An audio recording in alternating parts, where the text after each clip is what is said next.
This is a presentation of Magnitude Sports.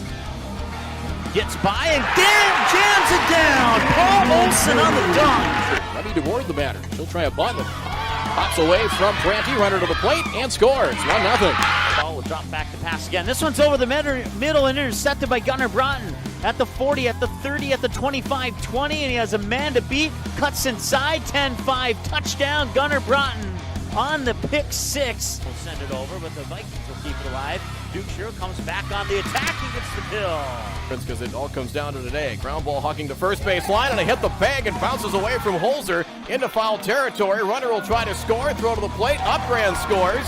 Everybody's safe. And a fortuitous bounce gets the Vikings a run. It's 2-0. Paul Olsen for the alley-oop! Paul Olsen on the alley-oop! And now the cameras are ready. The headset is on. It's game time. And they square off as last year a 2-point game here in Kindred, and it's been 5 seasons, actually 6. Go back to 2015, the last time Central Cass beat the Vikings. They did not play for a couple of years there as well, but certainly always fun and a lot at stake here in the new 11B in the Southeast region. I'm Brad Anderson, as we will hear from our both coaches here in our pregame comments, and pleased to be joined by Josh Olmeris, the teacher, track coach, Legion baseball coach. Did I get them all? Got them all, yeah. All right, sounds good. Well, and Josh will be with us tonight. And first of all, we've kind of worked together with Legion baseball over the years, but you're gonna be my sidekick tonight. Certainly appreciate it, and we will learn some of the insights and some of the Vikings, and maybe even some of the Squirrels here as well. But you know, you've been involved in this rivalry in a lot of sports, and it means a lot to a lot of people. Yeah, it's a great rivalry. I mean, it's one of the best in the state. These two teams know a significant amount about one another. They play against each other in a lot of different sports. That's what we love about Class B, is that these guys battle against each other in football, basketball, wrestling, track, baseball. I'm sure I'm missing some sports there, but they know each other well. The two coaching staffs actually played together. Valley City State University, Tommy Butler, Jason Belke, Matt Crane, Nate Lukedemeyer, Eric Burgad were all teammates at Valley City State with one another. So it's a great rivalry. It's going to be a great atmosphere. I'm excited to be here. Hey, we'll take a time out here and we'll get right to it. We'll visit with both coaches. We will visit first with Tommy Butler as the Squirrels move up to number 2 this week in the 11B rankings after a shutout of the Oaks Tornadoes. We'll hear from Coach Tommy Butler. We'll do that in 30 seconds. At Superior Grain Equipment, we're committed to quality and service, offering you the best in grain storage and dryers for any size operation. Our experts will work with you to determine the most efficient and economical storage solution for your needs. We help protect your bottom line and your future with the industry's best bins and warranties. Make the superior choice for protection today and tomorrow with Superior Grain Equipment. Two of the good ones in 11B square off here on Friday night, and Squirrels 4-0, and defense is done the job so far once they've got into Southeast Region play. Coach Tommy Butler joins us, and kind of a slower start first half. What kind of adjustments did you make in the second half? But all in all, shutout win. You'll take it anytime you can get it. Yeah, I mean, absolutely. Shutout wins are always ideal. Offensively, our big adjustment was just execution, honestly. We had everything that we wanted. We just missed a couple throws, missed a couple reads as far as where we wanted the ball to go. Got a couple mix-ups on some things, but we went into halftime and just talked about execution, that we had to make sure that we're knowing what the play call is and what we're trying to do in each call. So, second half, I thought we really settled in. We got a run game going and we took the shots when we needed to. So, all in all, I thought it was a good team win for us. Again, mistakes were made, but I think the beauty of all of that is that as long as we're growing from it, we're going to be just fine. Sargent County, and then with Oaks, been some little errors here and there. It seems like that have kind of slowed you down in the first half. I mean, it's things that can be easily corrected. Yeah, 100%. I mean, they're all correctable mistakes. I mean, I think on the first drive, I think we said we aligned incorrectly, like 2 of the 3 times or something, or 3 of the 4 plays or something like that. I mean, it was like, we just start off just kind of a little bit in these like just weird spots. So, again, very correctable things that, again, I thought we did in the second half. We came out and we did that, but, we've really been harping on that hard this week as far as, assignment, alignment, knowing what you're doing, what the call is, and what we're trying to do in each call. So, and it's been, this has been one of our best weeks of practice that we've had so far. Defensively, we talked about how you've gotten to be a little bigger up front, but your linebackers, Owen Wiersma gets a lot of credit for what he does running the football, but you talk about what he does, linebacking core, and Cade McKinnon's a good story too. Coming back from a pretty significant knee surgery like he has, you've moved him to linebacker. Just 2 guys right there that have been, your linebacking core, but all in all, just overall defensively, pretty solid effort here the last couple of weeks. Yeah, I think Cade is a huge addition to our team. He's still just getting comfortable playing. So I think every week that you're going to see him, continue to grow and get better. And we've seen that from him. He's got a few picks on the year. He's obviously very, very physical, very good in the run game. So, and he's just instinctually really smart.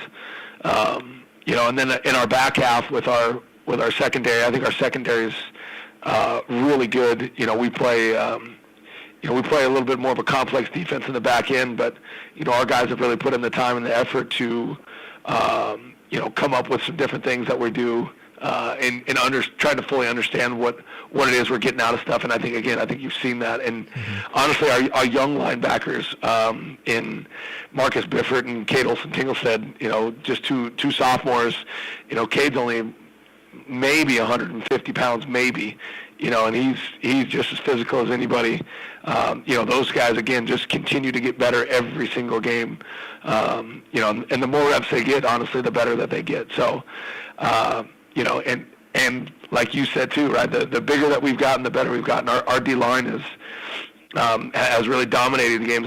Last game, second half, I don't know if I blitzed more than 2 or 3 times that entire second half because we could get home with 3 guys.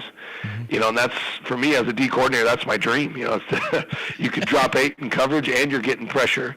So, I just attribute that to again, the guys putting in the effort, the time to get better and do the little things that I think you're seeing it pay off for us. Get ramped up here with Kindred, and Kindred poses probably some different threats just because they have a lot of different weapons. They've been able to get points a variety of ways. McQuillan's a veteran quarterback, but it seems like they have a lot of guys that are capable. Beaver's getting return touchdowns. They've gotten return touchdowns, special teams wise. They got a lot of guys that can hurt you. Yeah, for sure. Coach Crane is, he's really good with his offensive scheme. He's going to keep you on your toes. They don't have. They don't have their big tight end that they had last year, where it was pretty much, they're going to ride and die with him. Now they're spreading it around. Heinrich's a good running back. He's and again they're big up front. They're real big up front. So I'm sure they're going to lean on those guys and try to pound it on us. But again, they'll take their shots. McClellan's a good cue. He can kind of pick you apart a little bit. So. We got to make sure that we keep him in the pocket and try to close those throwing windows for him, so it's not, you're not making it so easy for him.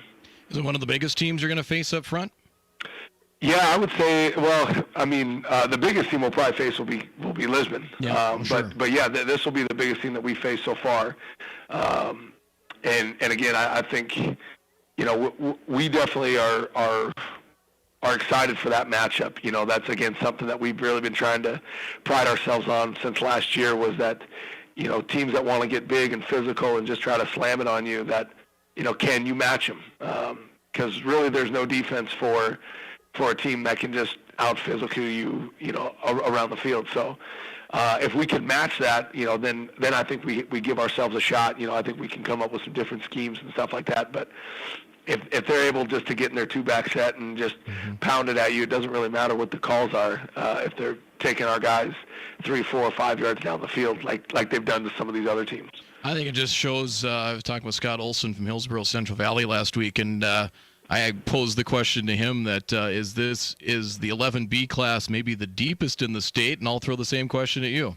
I think it is. Yeah. I mean, it's especially in our two regions. I mean, there's probably 6 to 7 teams that are, have legit shots of competing for a title, and that's just on our side.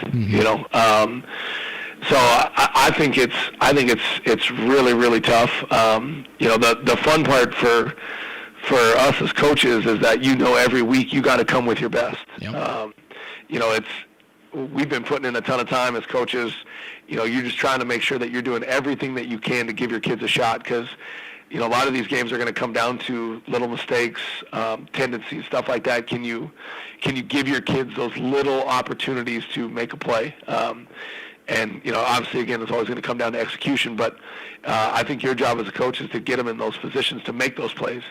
And so, we're really doing our best to make sure of that, because we know that it is probably going to come down to a tight game like it always does. Somebody might jump out in front right away, but the other team's going to come back. It's going to be a back and forth battle. So, I'm really looking forward to that matchup. No question. Tommy Butler, head coach of the Central Cass Squirrels. Tommy, appreciate it, and best of luck against the Vikings. Yeah, thanks, Brad. Go Squirrels. Tommy Butler, head coach of the Central Cass Squirrels, will take a timeout, and we'll get the Kindred Viking perspective with head coach Matt Crane. Squirrels and Vikings, great crowd tonight as the crowd filling up as we sit high atop here at Jerlow Field in Kindred. We will visit with Matt Crane next. We'll do that in 30 seconds. The Knickerbocker in Hickson, North Dakota is the place for you and your friends to come and enjoy cold drinks, great food, and sports all under a friendly and fun atmosphere. Whether it's the Vikings, Twins, Wild, NDSU Bison, or one of your favorite teams, watch all the games at the Knickerbocker. Open Monday through Friday, 11 a.m. to 2 a.m., and Sunday, 12 noon to 2 a.m. You can find the Knickerbocker at 412 Main Avenue in Hickson, just a 10-minute drive south of Fargo. Take University Drive, head south until you arrive. The Kindred Vikings have been impressive so far, a 3-1 start as they, along with Central Cass, in the new 11B division with head coach Matt Crane. The names of the divisions and classes, do change from time to time, and it's a little bit different this year. But does it feel that much different? I mean, you're facing some different teams. Travel-wise, it's probably better, but is it competition-wise? Does it feel about the same? Yeah, I mean, it certainly, we play similar teams than we have in the past, but yeah, I mean, it feels a little bit different because I'm looking around the state and seeing the box scores and just look around. I mean, it is incredibly competitive, and there's a lot of talented football teams in 11B this year. So, it's good, it's fun, but it's it's exciting to kind of know that every game is so important because once we get to that playoff round, if we're fortunate enough to continue to do what we're doing right now, it's going to be a heck of a run that we're going to have to go through with the talent pool out there in 11B. Yeah, we were talking, you and I were before the volleyball match the other night, and yeah, I mean, even if you're a 1 or a 2 seed out of the southeast half, that guarantees you little to nothing. That's about correct, because I think that that we're so deep, with quality teams right now in those two regions that match up. It's going to be a heck of a first couple of rounds, and typically, you might get one game or two that you're like, okay, well, feel pretty good about that matchup. But I think right out of the gate, it's going to be great matchups. It's going to be tough football games, and nothing's going to be guaranteed from the beginning. You've been very impressive so far as the one loss to Hillsborough Central Valley, but things that have stood out. And you brought you didn't lose a lot from last year, just a handful of seniors. So you got guys coming in here that you have game or two that I think offensively. I think Max McQuillan kind of had Ethan McKinney was kind of a security blanket at times. That big target. Now you've used a lot of guys on the outside and taken advantage of some speed and really some depth in your skill core. Very impressive so far. Absolutely. Yeah. Ethan was definitely our go-to guy last year, and so as soon as he graduated, we knew that we had a number of guys that would have to, step up, and they certainly have so far. I certainly wouldn't say that we have one guy that we're trying to force feed, and I think that makes us a little bit more dangerous offensively because we got guys at the X spot, we got the slot, we got backside that we feel good about, and every single game we just try and get a different game plan, where we can attack, and we'll go into it and look to try and expose something, and hopefully we can execute. The one thing is looking at the box scores and notes from the first handful of games is the fact that it seemed like a lot of return touchdowns. Last week you get pick six. Trey Heinrich runs one back. You had I believe a punt return against Grafton. Charlie Beaver takes a kickoff back against Linton HMB, and a lot of big plays, and that's kind of just shows it's probably an explosive nature that maybe a lot of teams don't possess. Yeah, we've really emphasized going into this year two things that we wanted to get better at, and one was ball security. We felt like that nipped us in the bud last year at the end of the year, and the second one is special teams. And so we've spent a lot more time on both of those facets of the game, and I think both of those have shown so far this year that it's a strength for us right now. You come in here and offensive line as well. One guy that you didn't have last year, Jack Packer, lost a season due to injury. You look with him and Sunram, and those are two big bookends at tackles, and by offensive line looks pretty stout. Yeah, offensive line is playing great. They're playing with the mentality that we need them to, and that's just fun to watch. It's guys getting after it, and Jack he's had a whole year to sit on the sidelines and watch, and I think that just kind of fuels the fire a little bit for him. He's having a terrific year, and like I said, Riley has really grown into a heck of a football player too. So we feel great about our offensive line, and we got a few things that we got to work on with them and assignment wise, but they're getting better. They're getting better every single week, and that's exactly what we want from them, and just make those small improvements and little things that we can do, and by the end of the season, we certainly want to be leaning on those guys as it gets a little bit colder, and lean on that run game. Well, it's you don't need to add a whole lot of fuel to the fire when it's with Central Cass and Kindred, and you've won a couple of tight games the last couple of years. You look at what are the things, I know we kind of talked about it the other night, but what are the things that probably that stand out with them more than maybe the last couple of years when you faced them?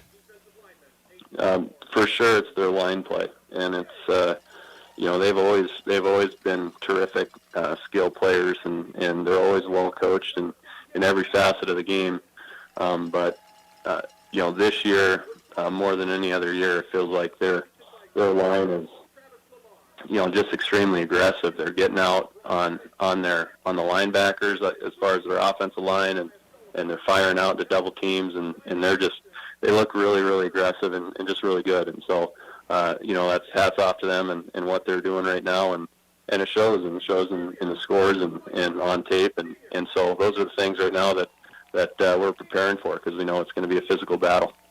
Final question here. You look at their defense, and how do you attack that? Do you feel like you can run the ball? Do you spread them out? Do you kind of mix a little both in there? How do you look to attack their D? Yeah, we certainly hope. Like I said before, we feel good about our offensive line. So every game we go into, we try to figure out a way that we're going to be successful running the ball, and that's the first thing that we do.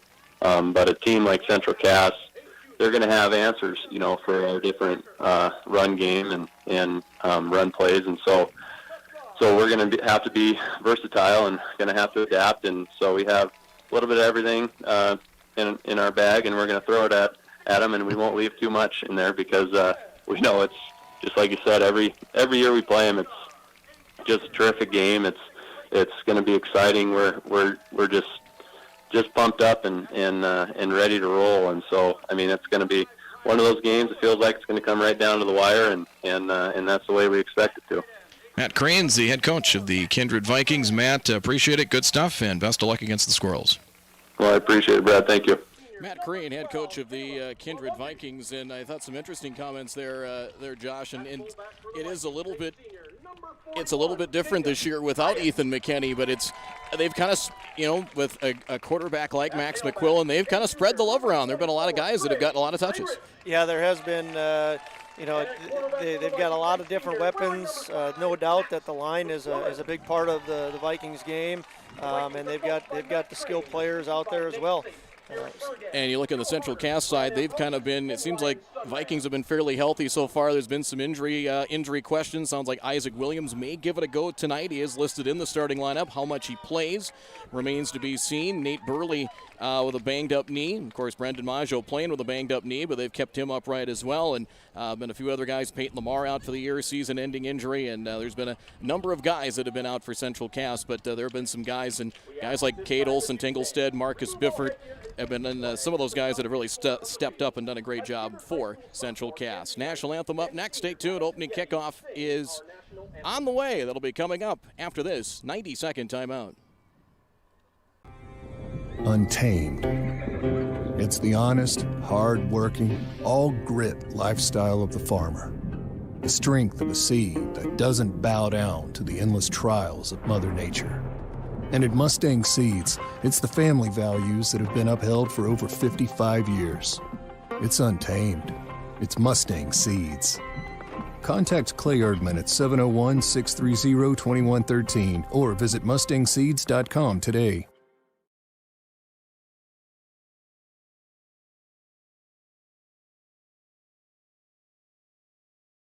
The Kindred Area Community Foundation was established in 2005 as a permanent endowment fund managed by the North Dakota Community Foundation. Earnings from the fund are given as grants every year to nonprofit organizations or government entities that support the 5 communities of Davenport, Hickson, Leonard, Kindred, Walcott, all located within the Kindred School District boundaries. For instructions on how to register, Magnitude Sports would like to thank our broadcast team and partners for making this broadcast possible. Visit the homepage at msportsnet.com and click on our sponsor's logo to learn more about the products and services they can provide for you. Magnitude Sports wishes to thank the team and broadcast boosters for the continued support of their favorite sports teams. Please patronize the businesses shown here when you have the opportunity to do so.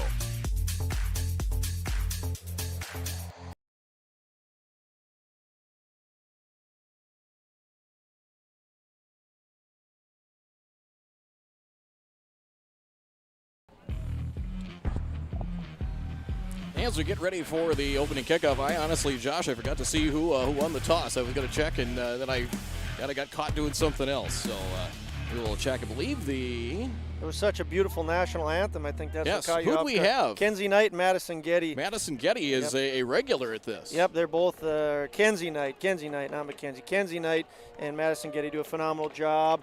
Even her father, Jason Getty, across the way, stopped what he's doing at Express Lane to come and listen. So it looks like the Vikings are going to be kicking off. All right, so Central Cass will get the ball to get things started. As back deep will be Will Ellison and Jake Deutsch. One score around the area tonight. Halftime, Enderlin Maple Valley, their homecoming game. That was a 6 o'clock start. They lead Hankinson by a score of 16-0. In 11B in the southeast tonight, Oak Grove is at Lisbon. Ellendale Edgeley Colm is taking on Oaks tonight. And then you have Linton HMB and Sargent County tonight as well. Jorgen Swenson has it teed up at the 40-yard line. As we mentioned, Deutsch and Will Ellison back deep, setting up shop around their 10. Temperatures upper 60s. Going to be a short kick. Pooch kept running up on the ball. It's going to be Deutsch, 21-yard line on the return. Flips it to Frosty Wisniewski. Wisniewski at the 25 is going to be dropped at around the 26-yard line. Beautiful night for football, Brad. 67 degrees, kickoff at 7:01 p.m. A little bit of trickery to start the game off, and now the excitement begins. So there you go, 1st and 10 from the 26-yard line. Brendan Maggio, actually the 25 is where they'll start it. 1st and 10 on the 25-yard line. Got the Squirrels offensive line as we go along. Brendan Maggio, the quarterback. The tailback is Owen Wiersma. The wide receivers, Will Ellison, Jake Deutsch, and Frosty Wisniewski. A 3-receiver set on 1st and 10 of the 25. Inside handoff, Wiersma. And Wiersma's going to be stood up maybe a yard, and that's going to be about it. Well, this is going to be an interesting battle. Both coaches have talked about their line. I'm very interested to see how the lines stack up against each other. Central Cass's offensive line against Kindred's defensive line. Especially with seeing how much pressure they can get on Brendan Maggio. They will go no huddle. They're going to empty it out. They'll go empty 5 wide on 2nd down and call it 10 to the 25-yard line. Swing pass cut out by Deutsch, 25, looking for a lane. Gets a block to the outside. Going to be knocked out of bounds close to the 29-yard line. So it'll be 3rd and about 6, and a little swing pass out there to Jake Deutsch. Deutsch, 7 touchdowns. That is his 17th. I can check my numbers here. 17th catch of the year. It's going to be 3rd down and 6, as that'll be a catch and run of about 3, close to 4 yards for Deutsch. Will bring up 3rd down, and they're going to go no huddle, quick huddle again, 3rd down and 6 from the 29-yard line, and a flag is down. It'll be a false start, it looks like, against Central Cass, so that'll back things up 5. So 3rd and 6 will become 3rd and 11 now. Well, actually, we'll get to the Viking defense here. Defensive ends Colin Lundy and Riley Sunram. Nose guard is Jack Packer. Linebackers Charlie Beaver, Trey Heinrich, Chase Miller, and Jacob Hyatt. The corners are Caleb and Lucas Klobundi. Strong safety Jorgen Swenson. Max McQuillan is at free safety. 3rd and 11 from the 24-yard line. Shapeski in motion. He'll be a wing on the left side. Maggio back to throw. He's back inside his 15. Protection holds now off his back foot. Throws it up for grabs middle of the field. It is intercepted. It's intercepted to the 46-yard line by Caleb Klobundi. Had plenty of time and then started to feel a little bit of heat. Threw it basically kind of a home run ball straight up in the air, and Klobundi was waiting for it in an interception. And the first turnover of the game, it'll go to the Vikings now on 1st and 10. Yeah, really nice coverage there by Caleb Klobundi and the Vikings. Brendan Maggio did get time. Defensive line got in a little bit there. I think that was number 75, Riley Sunram, who was getting a little bit of pressure on there for the Vikings. And they come around with the first turnover of the game. So from the 46, it'll be the Kindred 46-yard line on his 1st and 10. Charlie Beaver slot left. McQuillan works out of the gun. The tailback is Trey Heinrich, 5, close to 6, actually up in the box. Beaver comes in motion from left to right, now to the backfield. Heinrich up the middle, has a lane across the 50, drags a man with him, and gets into Central Cass territory out to the 47-yard line. So Trey Heinrich will pick up 7 on 1st down. 10-10 and counting here in the opening quarter as Heinrich picks up 7 on that 1st down run. Offensive unit here for the Kindred Vikings. Max McQuillan, senior quarterback. Tailback is Trey Heinrich. Fullback is Jacob Hyatt. Tight end, Max Upgran. Caleb Klobundi, a wide receiver, along with Charlie Beaver. Offensive line, Mason Nipstead is at center. 2nd down, we'll call it 3 at the 47-yard line. Beaver comes in motion from left to right. McQuillan, quarterback keeper, and he is met by Miles Vance, and now before he picks up a 1st down, so he'll get out to the 43-yard line. Pick up a 4 there, it'll be a 1st down. So he gets out of the 42-yard line. Mason Nipstead, the center. The guards are Colin Lundy and Blake Hushka. The tackles are Riley Sunram and Jack Packer. So McQuillan on that quarterback keeper, we talk about his arm, but he's certainly a dual threat out there. Last week threw for 4 touchdowns, 8 completions, and 145 yards. And a big win over EEK. 1st and 10 from the 42-yard line of Central Cass. 3-man defensive front. Linebackers creep up on the outside as well. Beaver comes in motion from left to right. McQuillan, handoff. Here's Heinrich up the middle. Shakes a tackle at the 40. Shakes another tackle, getting away from Wiersma before he is finally getting tackled and stood up. His forward progress out to about the 37-yard line. Heinrich will pick up 5. It'll be 2nd down and 5 coming. Trey Heinrich is having a really good year for the Vikings this year. It's really fun to watch him run. I know for the Vikings fans, they look and see, man, he made 3 people miss on that play. But for the Central Cass fans, they're thinking they got to make sure that they tackle him. He's just pretty darn elusive and able to fend off those tacklers. 8:38 and counting. It'll be 2nd down and 5 of the 37-yard line. Squirrels show blitz on the inside. Beaver in motion from left to right. McQuillan on the keeper. Has some room. 35 gets free at the 30. First down, 25 to the 20, and is tripped up inside the 20 and gets out to about the 18-yard line. Patient running there by Max McQuillan. It'll be a first down as he'll pick up to the 17. 20 on the run for McQuillan. Able to find just enough of a seam. Good vision on that run, and it'll be a first down. So 2 first downs for the Vikings. Almost first down down to 17. Almost looked like that was a little bit of a broken play, that he was timing was maybe off with Beaver, but maybe it wasn't a broken play. It was planned. First and 10 of the 17-yard line. Hyatt in motion. Used almost like an H-back. Handoff Heinrich up the middle to the 15.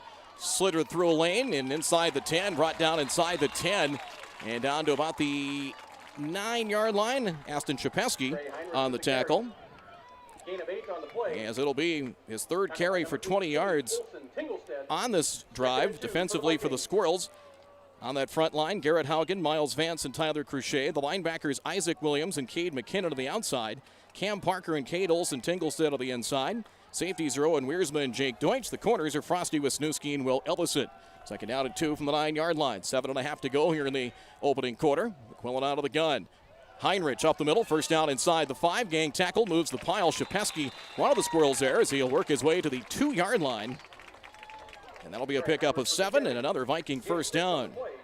6 plays, they've all been on the ground so far. And it's going to be 1st and goal.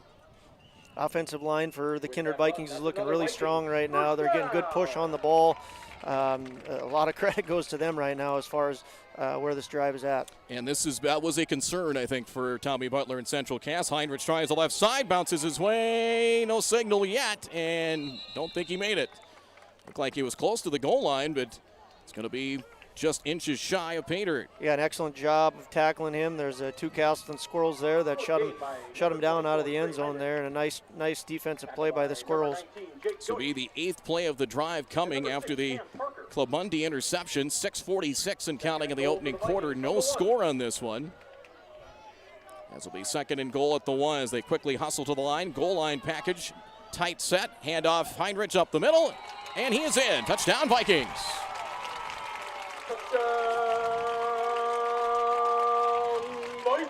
Well, a great opening drive by the Vikings, and kind of exactly what Coach Butler had said they didn't want to do that they did last week. They didn't come out the way that they wanted to last week. The Vikings came out really good this week, and but there's plenty of game left here, Brad. It's going to be a fake. Sunram passes to a wide open Charlie Beaver for 2. I was ready to talk about Jordan Sunram, the young lady doing the kicking, but we didn't get a chance. Charlie Beaver was wide open as Jorgen Swenson, the holder on the fake, delivered a strike, and Beaver was wide open for 2. 6:34 to go in the opening quarter, and after the turnover, the Viking strike. Kindred 8, Central Cass nothing. Kickoff is on the way in 30 seconds. If you're looking for a bank or insurance agency that offers big bank products and small town service, then Kindred State Bank and Insurance Agency is the way to go. Live in or near the Kindred area? Stop in and chat with a friendly banker or insurance agent about all of the convenient services and features they offer. Kindred State Bank and Insurance Agency are your neighbors who are here to help you grow and develop. Kindred State Bank and Insurance Agency. Member FDIC, equal housing lender. Online at kindredstatebank.com.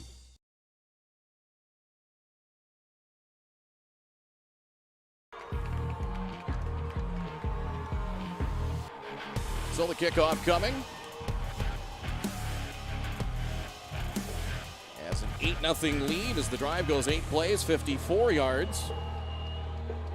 3 minutes and 50 seconds. 1-yard touchdown run for Heinrich. Swenson has it teed up at the 40. Short kick. It'll be taken Deutsch at the 26-yard line. Headed to the middle of the field. Jake at the 30 and slides down at around the 31-yard line. So it'll be 1st down and 10. Kick return by number 19, Jake Deutsch. Tackle by number 26, Ty Raisler. Well, I'm a little interested to see how Castleton responds here for their opening drive. They ran the ball 2 of the times, and they only threw it once, which ended up being an interception. I expect to see a little bit more passing here this drive. So 1st and 10 from the 31-yard line. Handoff left side, Owen Wiersma. And Wiersma out to about the 34-yard line. Wiersma ran for over 140 yards last week.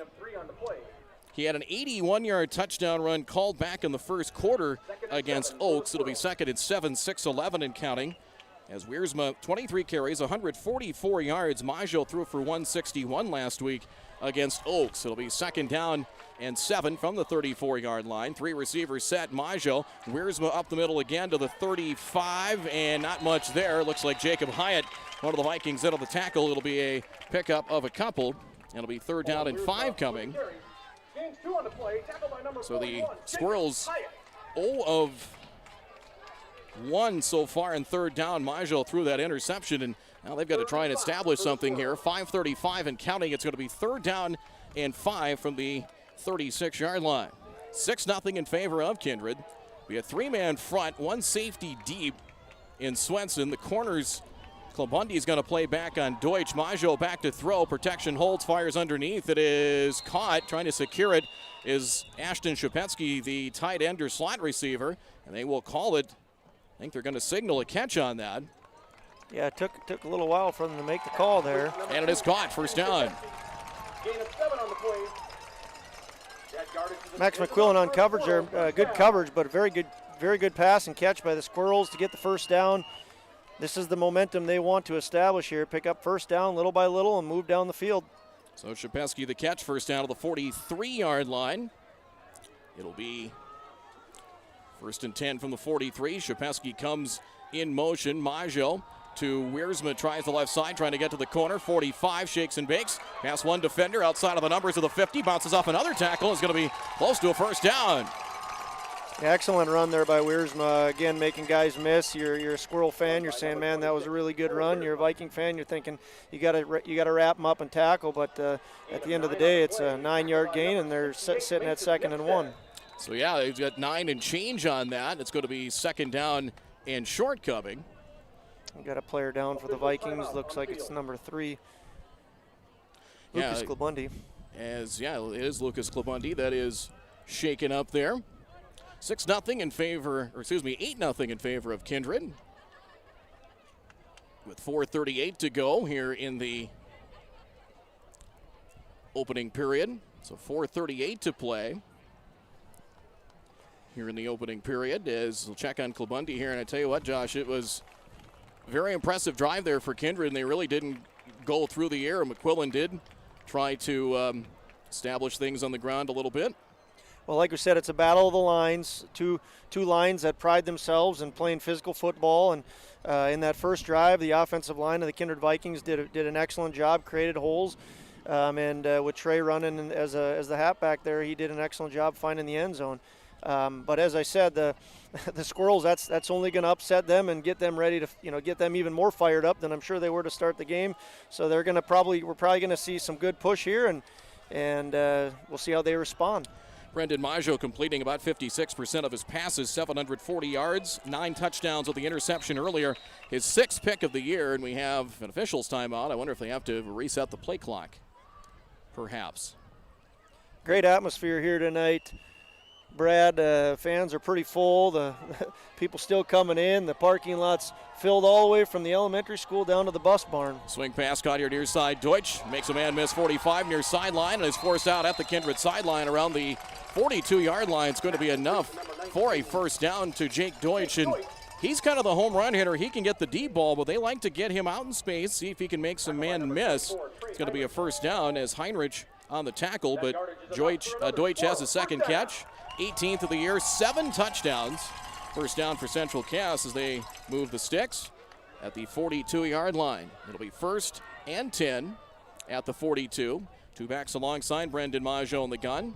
Deutsch wide to the near side with Klabundy. Ellison motions out of the backfield. They'll swing it out. Ellison catch of the 45. Turns inside the numbers of the 40 and gets upended. Jorgen Swenson on the stop.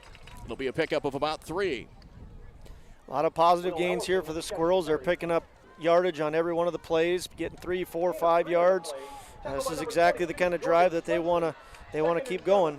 Do you feel that Kindred's willing to just kind of give them the yards underneath if they don't get so they don't get beat over the top? Well, so far they want to get pressure with their defensive line. That's what they're trying to do, is make sure they can get defensive line pressure without sending their linebackers. And right now, Central Cass is picking up little by little. Wiersma at the 40. We have a penalty flag down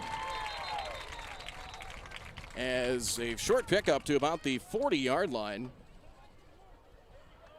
And we'll check on the holding against the Squirrels. Penalty. It'll be the holding the call against Central Cass, their second penalty of the game. On the offensive line, that improved offensive line, much bigger, stronger offensive line for Central Cass. Micah Van Hel, the center. Guards are Tyler Cruchet and Dylan Sell. The tackles are Kemper Pearson and Garrett Haugen. Marcus Biffert uses a fullback. Ashton Shapesky will be either a slot receiver or a tight end as well in there. Penalty backs him up to midfield. 2nd and 18, Central Cass at the 50. 3:12 to go in the first. It's 8-0 Vikings. Maggio back to throw, fires underneath. Caught Shapesky near sideline of the 40 and knocked out of bounds after a nice pickup to the 35-yard line. And it's going to be 3rd down and short coming here. Be 3rd and about, I believe it will be about 3. And it will be at the 35-yard line. So they find Shapetsky on the grab. That is their longest gain from scrimmage. Ashton called into duty last year and really did a nice job, particularly at tight end. It's going to be 3rd and about 3 coming. Just what the Squirrels needed there. I mean, they had a negative play. I just said they were doing a great job of chipping away. They get a negative play and then answer with a big 15-yard gainer. 3rd and 3, 35-yard line. Direct snap. It goes to Deutsch and a Wildcat. The Vikings weren't fooled. Charlie Beaver brings him down at the 36-yard line. It's a loss of a yard as they put Deutsch in there, kind of a Wildcat setup. He took the snap, and he was stood up there by Beaver, who was kind of cheating up at the line from his linebacker spot as an outside backer. Well, decision time for the Squirrels. They're about midfield, 36-yard line in Viking territory. Going. Yep, I think you're – well, we know now they are. Drive is soaked up about 4 minutes in time, 2.5 to go. Line to gain the 32 of the Vikings. It is 4th and 4 at the 36-yard line. Beaver shows blitz on the outside. Here he comes. Maggio back to throw. Fires. Frosty Wisniewski in single coverage. Diving. Couldn't get free from Klabundi, and here comes a flag. Yeah, it was a little bit of a late flag in there. Caleb Klabundi thinks he had good coverage. The official took a little while, threw the flag, and it would sure seem like it's going to be pass interference against the Vikings. And it will be pass interference. 15, and it will be a first down here. So he tried to get some separation. Frosty Wisniewski tried to against Ray Heinrich in a 1st and 10. Now 15 will move it up to the 21-yard line. So the penalty on 4th down will move it up. And it's 1st and 10 on the 21-yard line. Deutsch slot left. Shapesky will be in single coverage out there with Lucas Klabundi wide on the near side. Frosty Wisniewski wide to the right. Slot to the right side is Ellison. Maggio back to throw. They rush 3, sets it up, middle of the field. It is intercepted. Picked off by McQuillan at the 10-yard line. They got some pressure from Colin Lundy, forcing Maggio into a hurried throw, and Max McQuillan anticipated, jumped the route middle of the field in the pick, and he's down and around the 10. There's a lot of talk about how strong of a quarterback Max McQuillan is, but what he brings to the defensive side of the ball is excellent. He's a very physical safety. You don't see that a lot of times with quarterbacks. He's not afraid to get his nose dirty and to make physical contact. He makes a lot of hard hits, and he's very, very smart. He read that perfectly, and that was a big interception for the Vikings. So 2:17 to play. It'll be 1st and 10 from the 10-yard line. 2 turnovers on 2 possessions for Central Cass. Charlie Beaver tries the right side. Charlie is wrapped up. Marcus Biffert, Frosty Wisniewski bring him down at around the 13, close to the 14-yard line. It'll be, see how they set it down, it'll be 4 on the run. So Charlie Beaver ran the opening kickoff for a score against Linton HMB here 2 weeks ago, and he's certainly one of those guys, Josh, that has been, I think he's benefited. He's seen some more touches. Obviously, Trey Heinrich leading ground gainer for the Kindred Vikings as well, but got a lot of guys on the outside. Carter Schmidt's another one that they've got a lot of weapons. 2nd and 6 to the 14-yard line. Cade McKinnon sneaks up on the outside at linebacker for Central Cass. Play clock at 15, 1:37 to go in the quarter. Handoff left side, here's Lucas Klabundi, and he's going to be stacked up. Play going left, and he's brought down at the numbers left side of the 16-yard line by Tyler Cruchet and Miles Vance. Run by number 12. That was Caleb Klabundi on the carry, and Caleb gets out of the 16-yard line. First carry for Caleb. Number 51, Tyler Cruchet. Cruchet goes both ways on that line. Just a sophomore, but saw a lot of time and extensive time as a freshman last year. As we approach a minute to go, it'll be 3rd down and 4. Line to gain the 16-yard line. 3rd and 4 at the 20. And a flag down. It's like might have been movement, or they take too much time perhaps. No, nope, it's going to be procedure. Yep. Yeah, the Vikings had themselves in a good position, 3rd and 4 with a lot of weapons. That's exactly where they wanted to be, especially when you got Trey Heinrich in the backfield and the arm of Max McQuillan, some very good receivers. But they put themselves now at 3rd and 9 with 45 seconds left in the first quarter. So 3rd down and 9 coming. So 3rd and 9 at the 11-yard line. Final minute of play here in the opening quarter. Play clock is down to 5. McQuillan takes a shotgun snap, back to throw. Pressure from Deutsch, got hit as he threw the ball, and it's incomplete. Boy, Deutsch came in from his defensive back spot on a blitz and got to Max McQuillan right as he delivered that pass, and he took a shot, incomplete as the ball fell short. And it's going to be 4th and 9, 26.9 seconds left. I believe that is just I think that was the first pass attempt for McQuillan, I believe, if I remember right. And Riley Sunram is back to punt. Jake Deutsch is a heck of a football player, and he made a really big play there. That's exactly what the Squirrels needed after coming off of another turnover. Sunram in the end zone to punt. Gets the kick away, end over end, and it'll hit at the 40 off of one of the Vikings. Loose ball and scramble forward to the 37. It looked like it hit one of the Kindred special teamers in the shoulder pads, and it was eventually landed on by Will Ellison. And it will be 1st and 10 for Central Cass, 17.8 seconds to go. 23-yard punt. 1st and 10 for the Squirrels, 17.8 seconds to go. Still 8-0 in favor of Kindred. Squirrels will start best starting spot on a drive from the Viking 37-yard line, heading to the south end zone. Handoff, Owen Wiersma shakes and shimmies up the middle, past 35, made Sunram miss and brought down but actually between the hash marks. He'll get out to the 32-yard line. It'll be a pickup of about 5, and that'll be the final play of the first quarter. Jack Packer missed all of his football season last year due to injury. Pickup of 5, and that will end the first quarter. End of 1, Kindred took advantage of an interception on a short field and grabbed the early lead. After 1, it is Kindred 8, Central Cass nothing. We'll come back with the second quarter of play in 1 minute. At this time, we'd like to recognize...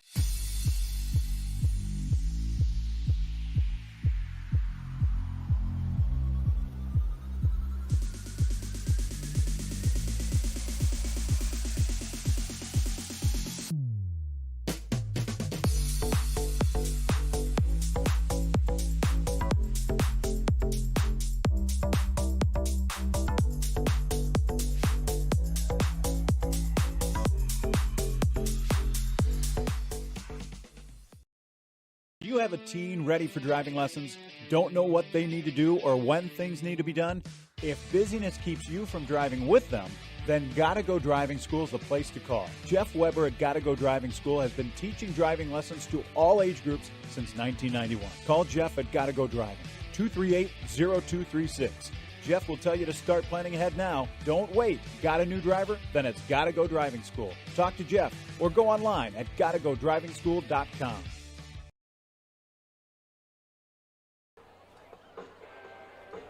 As we get ready for the second quarter, Central Cass with the ball with 2nd down and 5 on the 32-yard line. Just underway in the second, 8-0 Vikings. Handoff up the middle. It is Wiersma, turns his way forward. It'll be close to a first down.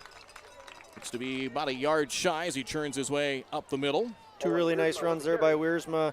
The offensive line of the Squirrels is starting to flex their muscle a little bit here. 3rd and 1 for the Squirrels.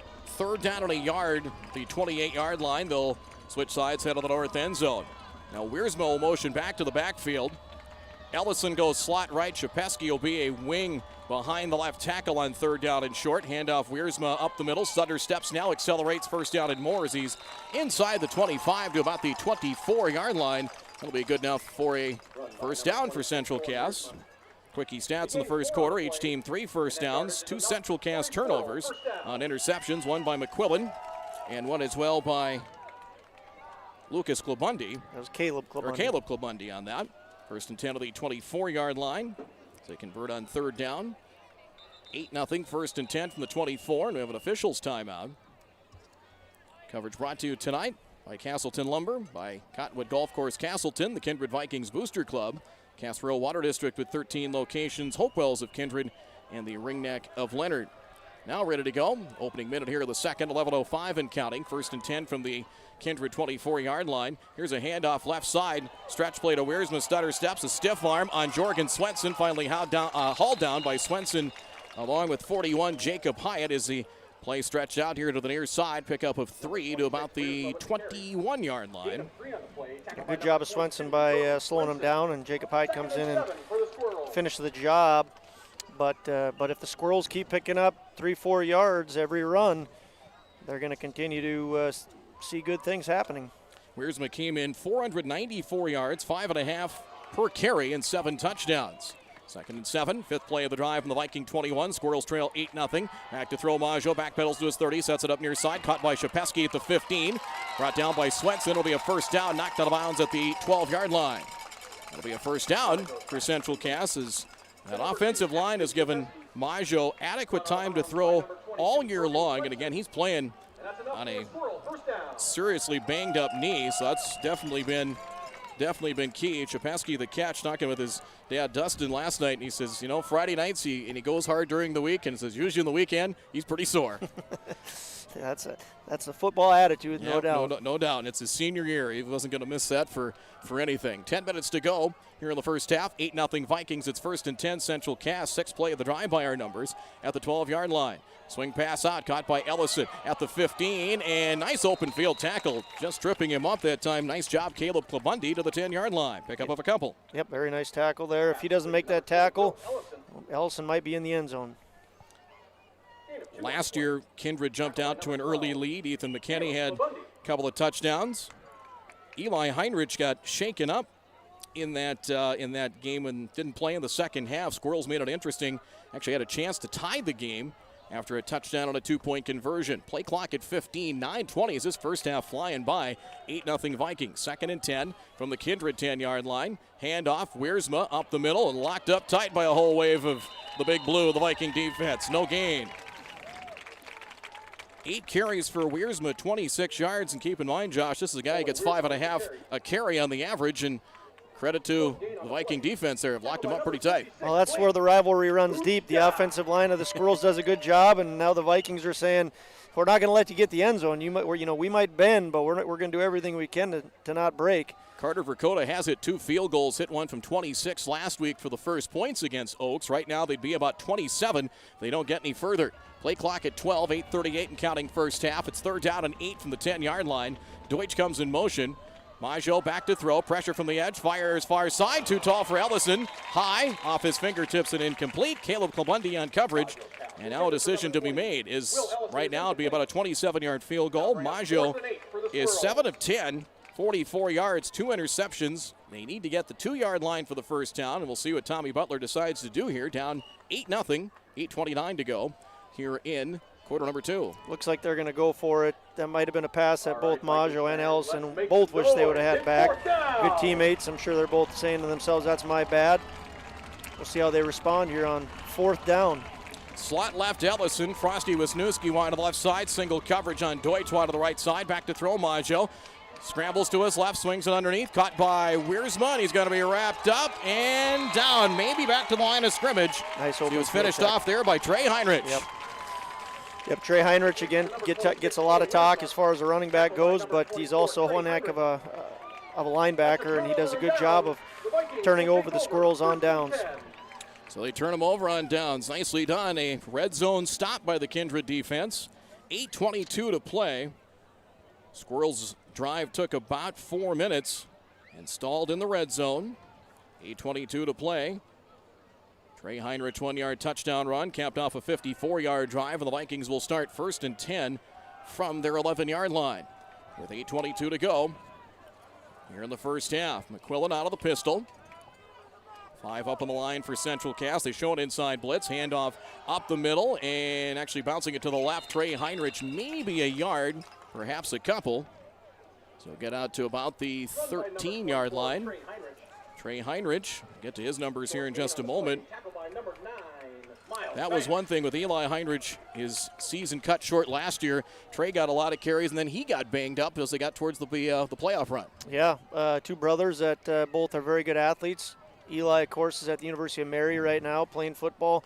It's fun to see all the different local guys go on to the college level and find success there. 2nd and 8 from the 13-yard line. McQuillan out of the pistol will send Charlie Beaver in motion. He'll motion to the backfield. McQuillan keeps it up the middle, across the 15, wrapped up, and finally down to about the 17-yard line. Cam Parker, a little bit of help from Miles Vance as well, as Max will pick up about 5 to the 18-yard line. McQuillan, 3 carries and 29 yards. Cam Parker's been one of those guys that has stepped up along with Biffert and Cade Olson-Tinglestead. And Isaac Williams was listed in the starting lineup, and now speak of the devil, there he comes in right now. He's been battling a shoulder injury. He's been banged up. And it's kind of been a week-to-week thing with Isaac, and I know they were just trying to see if they could just get him even about a third to half the snaps, but he's in there now. 3rd down and 3 for the Vikings. They'll go with a 4-receiver set from the 18-yard line, traveling from left to right.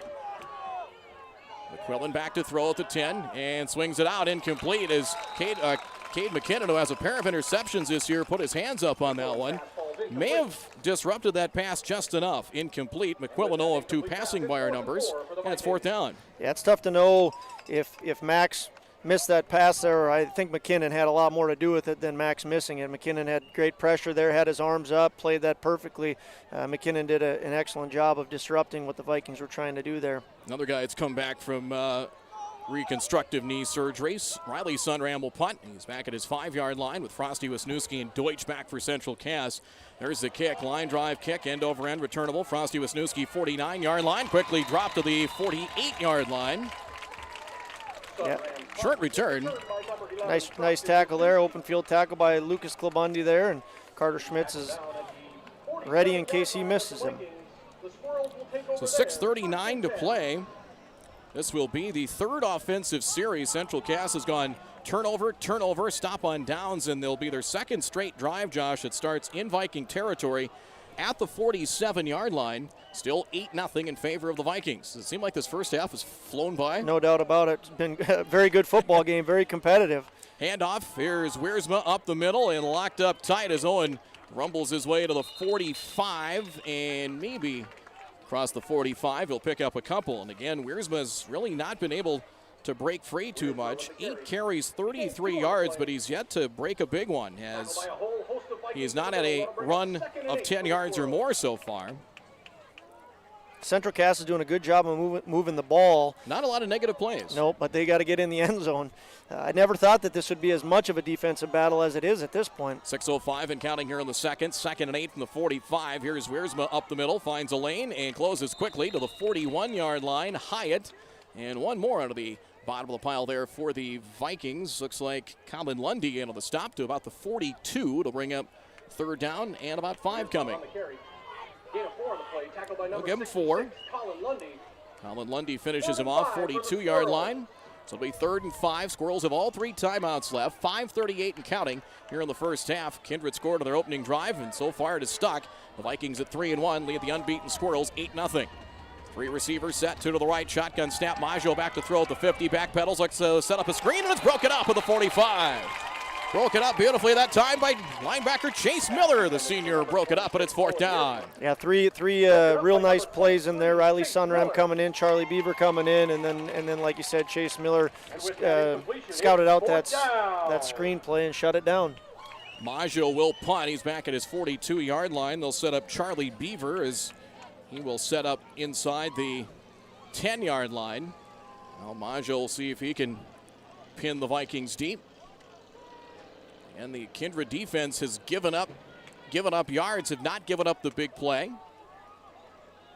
Maybe one play of 10 yards or more. To look at the numbers here in just a second. Snap, and here comes the kick. Tries to angle it towards the far side. It's going to be short and caught by Tommy Butler out of bounds at the 25-yard line. 17-yard punt. Couldn't pin him back inside the 20. 5:18 to play here in the first half. Goes out of bounds at the Viking 25. Coverage brought to you by the Cass County Reporter.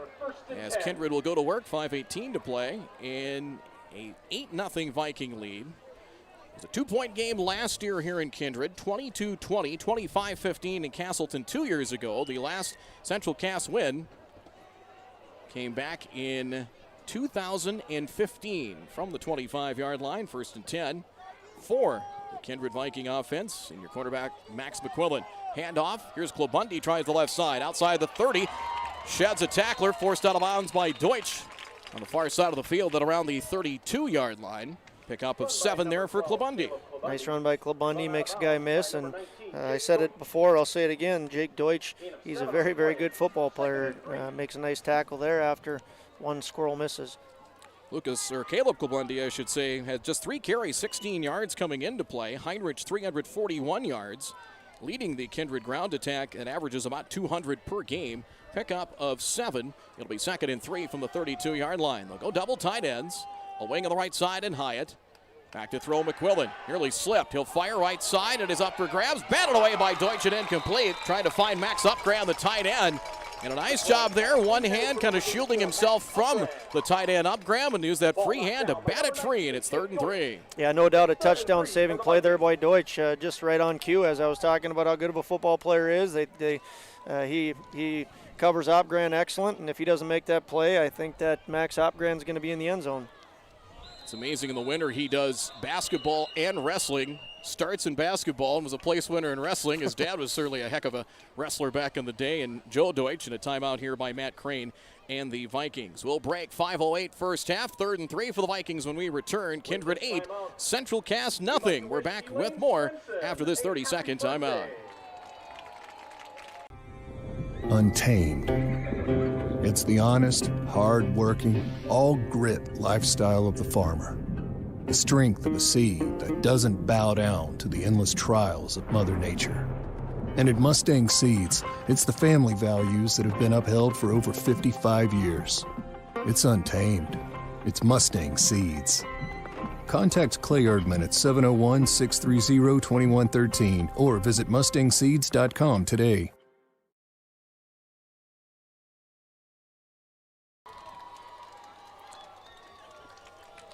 Well, Josh O'Maris, I'm Brad Anderson here at Jerlow Field in Kindred. 3rd down and 3. See the moon off to the southeast in a picture-perfect fall evening here in rural Cass County. 8-0 game with 5:08 to play here in the first half. Got a fan favorite, Michael Scott, getting the crowd going there on that timeout. Looking dapper. He's always dressed up real good. He had a support crew out in the touchdown. They're still over there right now holding up signs. Michael Scott. 3rd down and 3 at the 32-yard line. Squirrels stack the box, about 7 on the box. Handoff to the outside. Heinrich at the edge, stretches, and will be close to the first down as brought down. Looked like Cooper Johnson was the one that brought him down for Central Cass. So the 34, we'll see who they mark it down. It's going to be shy of the first down. It'll be 4th and a yard coming here. 4th and a yard at the 34-yard line. Heinrich trying to break that out to the edge towards the boundary, and basically was about one ankle away from a first down and potentially more. They will punt. Riley Sunram to punt back at the 20-yard line. They'll send Frosty Wisniewski and Jake Deutsch for the Squirrels back between the 30 and 35. There's the kick.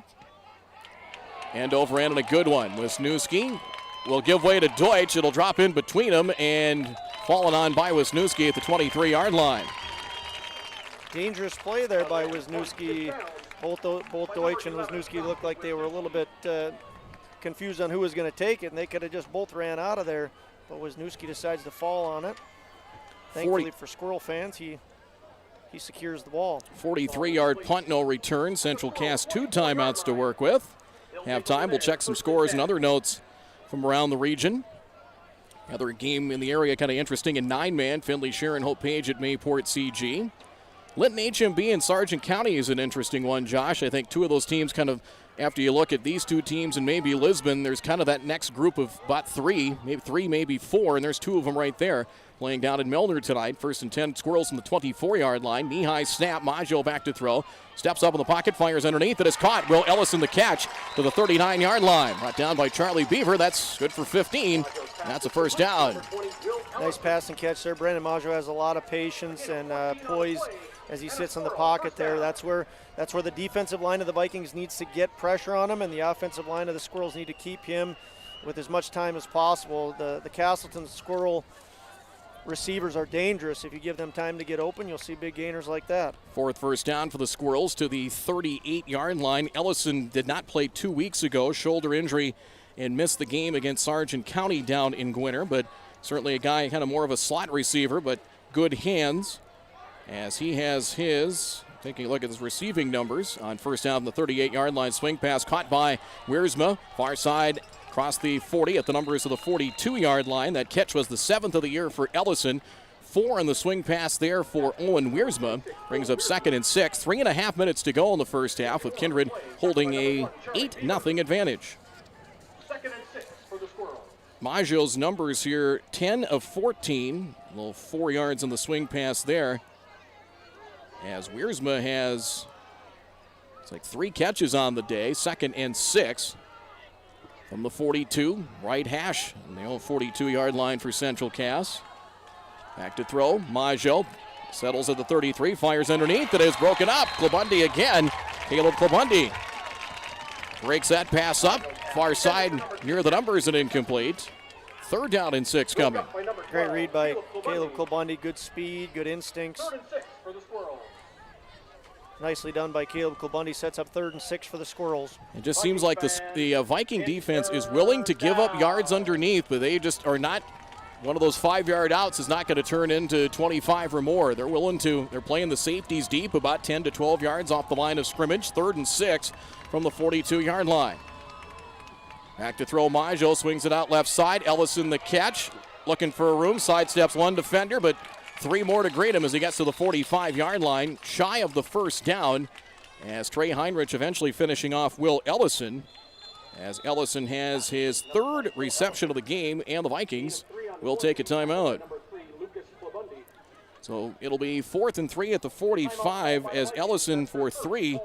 And again, very good pursuit there, Josh, by the Kindred defense. As soon as he got past one guy, there was 2 or 3 more to greet him. Yeah, great play by the cornerbacks and safety.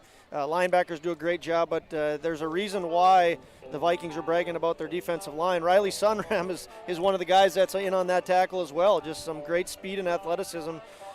Great pursuit of the ball by the Vikings. It'll be interesting what Butler does here. 4th and 3, 2 minutes and 48 seconds left. I don't think they want to give the Vikings the ball right here, but they want to keep the ball moving. So, you got any predictions on what Coach Butler is going to be doing? You know, if they decide to take a chance and go for it here, I guess I wouldn't be surprised if they punt. They have 3 timeouts left, so if you can pin them back deep, get a stop, maybe use those timeouts if you need them. I just can't see him going for it in this situation. It's honestly probably in kind of that risk-reward factor. I think it's probably too much risk at this point. I agree. Probably at this stage, probably a little too much, and they will send Maggio back in punt formation. Charlie Beaver back at around the 20-yard line. We are up on top of the press box here. A great view and vantage point here at Jerlow Field in Kindred. Maggio punts on 4th down. Snap a good one. Line drive kick.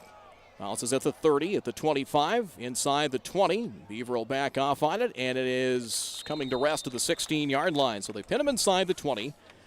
A 29-yard punt. To the Vikings, 16-yard line. 2:38 to play here in the first half. Still 8-0 in favor of Kindred. You're in 103.9 The Truck, 103.9thetruck.com with Josh Olmeris. I'm Brad Anderson. Next week will be next Friday. Farmers Unit Insurance Field in Castleton. Central Cass and the Lisbon Broncos will square off. 6:40 pregame kickoff at 7. Vikings will be at Oak Grove coming up next Friday evening. 1st and 10 for Kindred on their 16-yard line. 3 receivers set. Max McQuillan in the gun. Shotgun snap of the 10. Back inside his 10. Swings it left side. Heinrich the catch. Has room to run. 25. First down and more. 30. 35. Hops away. Trying to from Cooper Johnson. Finally finished off and down, but not till he gets all the way out to the 48 of Kindred. Swing pass left side, and he had room to run down the left side. 32.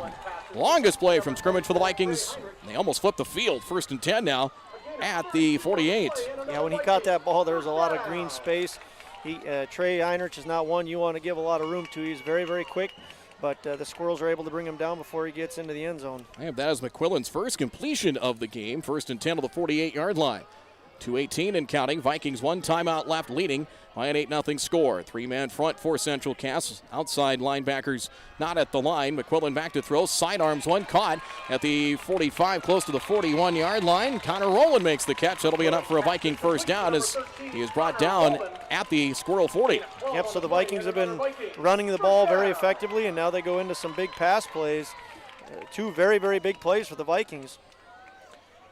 Kind of left, I don't want to say a soft zone, but the kind of the underneath in the middle was open there that time. And like McQuillan dropped the arm angle there, and a completion to the 40-yard line. Inside at 2 minutes to go, 1:56 and counting. 1st and 10 from the Central Cass 40-yard line, 8-0 Vikings. See if the Squirrels dial up a blitz. Here they come. Rolling right is McQuillan, looking, fires on the run right side. It is up for grabs. It is nearly caught, nearly a one-handed grab by Lucas Klabundi, with Frosty Wisniewski on coverage for Central Cass. A very good throw on the run that time from McQuillan, and that's one thing about Max, Josh. He's not afraid to sling it from about anywhere at any time. He's incredibly athletic. He can run the ball. He can throw the ball. He's very smart. He's a great leader. He put the ball in a great spot. Owen Wiersma has perfect coverage on that play. Lucas Klabundi almost comes up with that catch, but like I said, Wiersma does a good job of covering him. Play clock at 10, 2nd and 10 from the Central Cass 40-yard line with 1:45 to go here in the first half. 4 receivers set. Schmidt slot to the right side, dropping the ball, picking it up. McQuillan. Chase now back on the other side of the 50, scrambles. He will fire on the run. It is tipped, and it is picked off by Deutsch. Tipped by a Squirrel and intercepted by Jake Deutsch at the 18-yard line. First interception off the arm of McQuillan, and the Squirrels take over with 1:35 to play. We had a lot of action on that play. The fumbled snap, and McQuillan evades the pressure and gets out of it. Looks like he might make a big pass, and instead the Squirrels tip it and then intercept it. Didn't see a tip that might have been Frosty Wisniewski perhaps, but right. Off the tip drill. Deutsch with the pick at the 18-yard line, so Central Cass has it from their own 18. 3 timeouts to play with. 4 TD passes from McQuillan last week, and for Max, taking a look at his numbers, that is his 5th interception thrown of the year. 1st and 10 at the 18-yard line. Handoff, Wiersma on a reverse to Deutsch. He's back at the 10. He wants to throw it. He'll fire deep down the right side. Wisniewski's open. He's got it at the 15. Brought down inside the 50 to about the 43 of Kindred. Razzle v. dazzle that time as Deutsch threw a strike and Wisniewski got behind the defense. McQuillan brings him down, but not before he pick up to the 42-yard line. That is 40 yards and a first down for Central Cass. It took some trickery, but that was a real big play. And I mean, how many times can you say Deutsch's name? He's just such a good athlete, and he threw that right on the money. Perfect pass by Deutsch there, and a big gainer for the Squirrels. Play clock is at 15. Game clock 1:20 to go here in the first half. Squirrels flip the field, 1st and 10 from the Viking 42-yard line. Maggio back to throw at the 50. Here comes pressure, fires underneath, and it is tipped and incomplete. Frosty Wisniewski got a hand on it, tipped away, and Chase Miller knocked that ball away as well. Miller had a pick in the game against Central Cass last year, picking off Maggio. Brendan, 11 of 17. He has 11 completions, 65 yards, so not quite 6 per completion. And it brings up 2nd down and 10. Clock stop with 1:11 to play. What goes unnoticed in that play is that if Maggio doesn't get that throw off, that's a 10-yard loss, and they're sitting at 2nd and 20 instead of 2nd and 10. So a nice job by him for just getting that pass off. Slot right Ellison, slot left is Deutsch on 2nd down. Back to throw Maggio at midfield. Steps up, protection holds down the right side. It is between the hands of Ellison, who got separation down the far sideline and incomplete. Safety help over the top from McQuillan. Charlie Beaver on coverage there for the Vikings. And brings up 3rd and 10 with 1:06 to play. Real nice pass there by Brendan Maggio, one that Ellison I think is going to want back, as it is 3rd and 10. So it'll be 3rd and 10 from the 42-yard line. Squirrels do have all 3 timeouts left. Still 8-0 in favor of the Vikings. received some votes in they did not. They were in the preseason top 5 to start the year, but had a knock into the door. Central Cass number 2 behind Beulah. Langdon, Edmore, Munich. They switch spots with the Cardinals this week. 3rd down and 10. Play clock is under 5. It's down to 1. Maggio from midfield fires underneath, incomplete. Wiersma had not completely come around to turn around for the football that time. Came there a little bit sooner than he would have liked. Incomplete. Brings up now 4th down. Yeah, a little miscommunication there, or Maggio was maybe forced into throwing that ball before he wanted to. And we'll have 4th and 10. So 4th and 10 from the 42. Score from Enderlin. Enderlin Maple Valley leading Hankinson at the end of 3 quarters. It is 24-6. Maggio punts. On a good one. Snap a good one. Kind of a low line drive, almost like a pooch kick. Bounces inside the 15, inside the 10. They will pin the Vikings back inside the 5.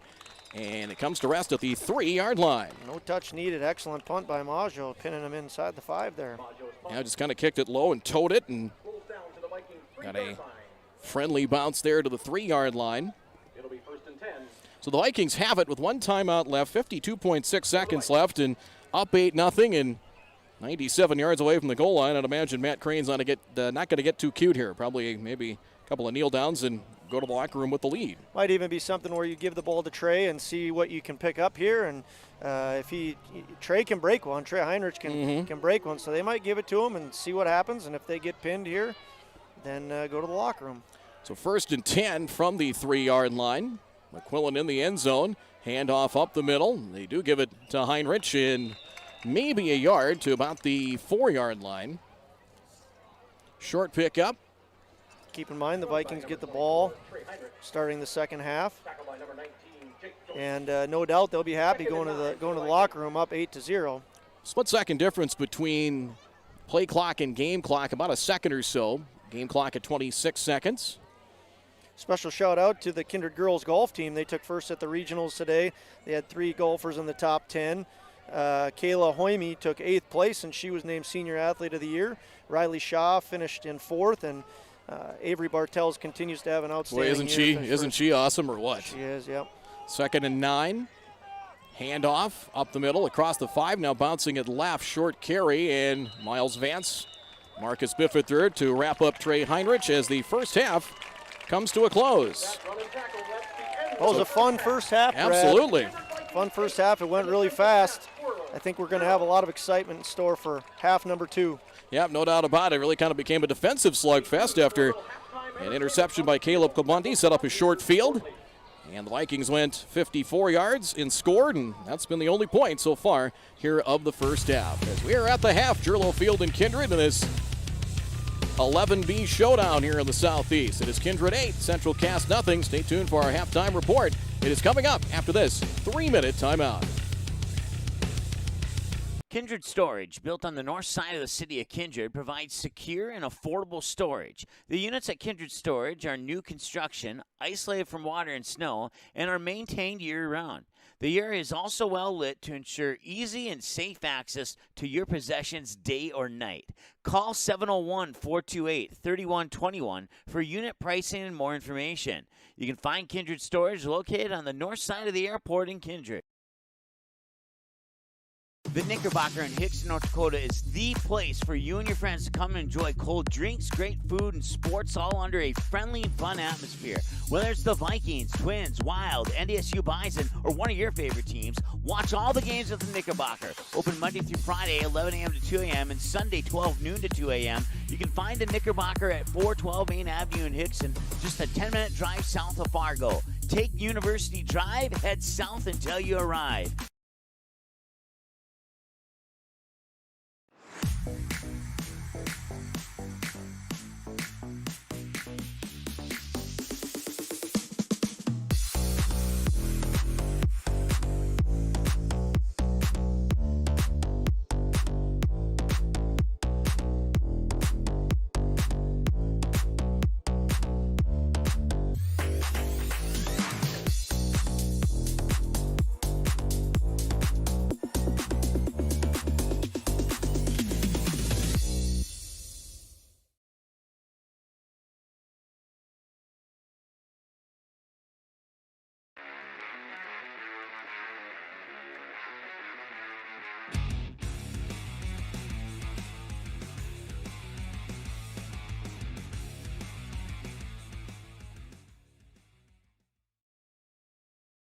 The Kindred Area Community Foundation was established in 2005 as a permanent endowment fund managed by the North Dakota Community Foundation.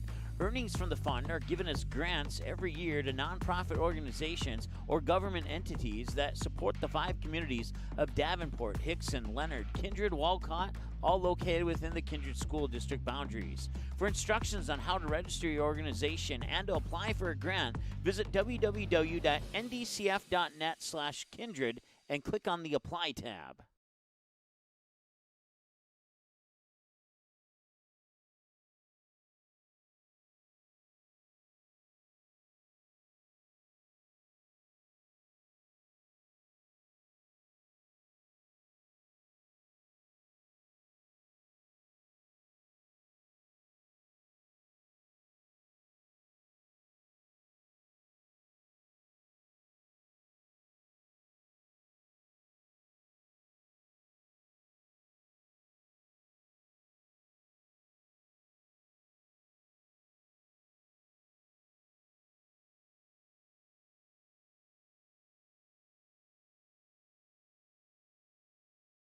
Halftime here. It is 8-0 with Josh Olmeris, Jeremy McIntyre producing things in our studios. Brad Anderson with you from Jerlow Field here in Kindred for this premier matchup. And, you know, I was talking with Tommy Butler, head coach of Central Cass, before the game, Josh, and I just couldn't quite get a feeling of what this game, how this game was going to play out, because both these teams are fully capable of putting up big numbers, averaging over 30 points both sides, and it could really go either way. And here we got ourselves a defensive slugfest here at the half. Yeah, no doubt it could go either way. It still can. I mean, this is anybody's game. A lot could happen in the second half, but these are two teams, like we said earlier, they're very familiar with one another.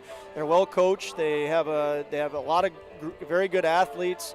So it's a coin flip. I mean, it's one of those games where it maybe sounds kind of silly, but whoever makes fewer mistakes and whoever plays better is going to win it. Whoever has their main guys step up a little bit more, that's going to be the team that wins. And I think both of these teams have had some games where that hasn't had to be the case. Mm-hmm. You know, both Kindred and Castleton take out HCV. They both had to play really good against them. But they could make some mistakes. And in this game, mistakes are going to bite you. And really, that's kind of been the difference in this game. Central Cass has made a couple mistakes. The Kindred Vikings come down after one of the interceptions. They score a touchdown, and that's why we're sitting at 8-0. Yeah, take a look at the first half numbers here. Some team statistics. First downs, I have 6 for Kindred, 4 for Central Cass by my numbers. Turnovers, they turned it over on their first 2 possessions, did Central Cass, as Brendan Maggio was picked off first by Caleb Klabundi. That set up the touchdown drive for the Vikings, and then a pick in the red zone that time. Max McQuillan picking off Brendan Maggio as well in the second possession for Central Cass. Meantime, McQuillan, after dropped a snap, got pressured, forced out to his right.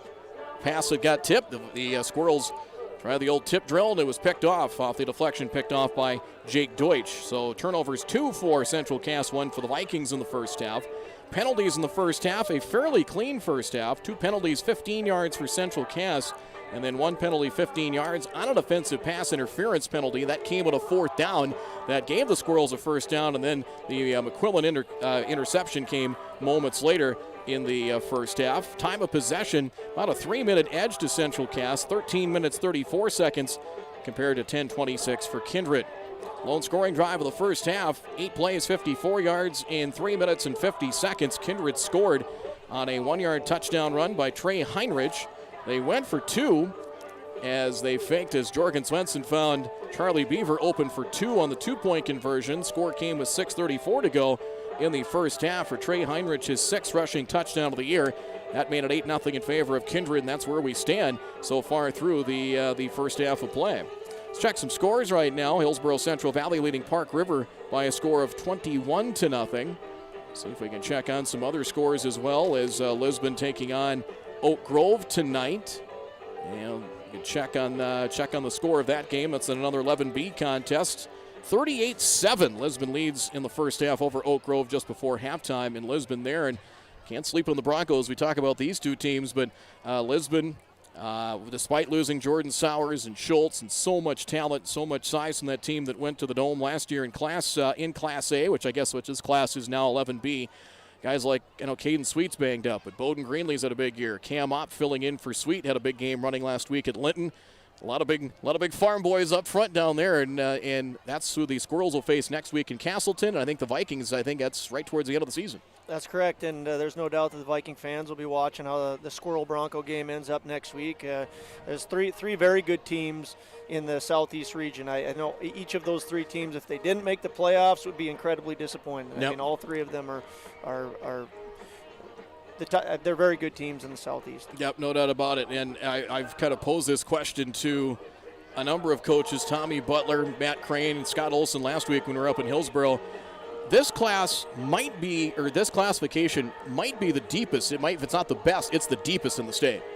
Yeah, no doubt. I mean, it has some good matchups. Both of these teams have seen Hillsboro Central Valley. Grafton is in this. Kindred went up there and was very successful. The Squirrels played Thompson. I mean, there's a lot of really good teams throughout the state in the 11B. It gets talked about a lot. And I know in the Southeast region, I think every coach would admit that they circled Kindred, Castleton, and Lisbon. No doubt about it. No doubt about it. Let's take a timeout as we will get to the individual numbers here next. We're at the half here in Kindred, Jerlow Field. Vikings will get the second half kickoff. Kindred 8, Central Cass nothing, as the Vikings looking for their fourth straight win over the Squirrels. They did not play in 2017 and 2018. Squirrels have not won in this matchup since 2015, a 42-36 win. Back with more in 2 minutes. Small or large, Superior Grain Equipment has a storage solution for you. From top to bottom, we offer the industry's best bins and warranties to protect your products and your grain storage investment. Make the superior choice today with Superior Grain Equipment.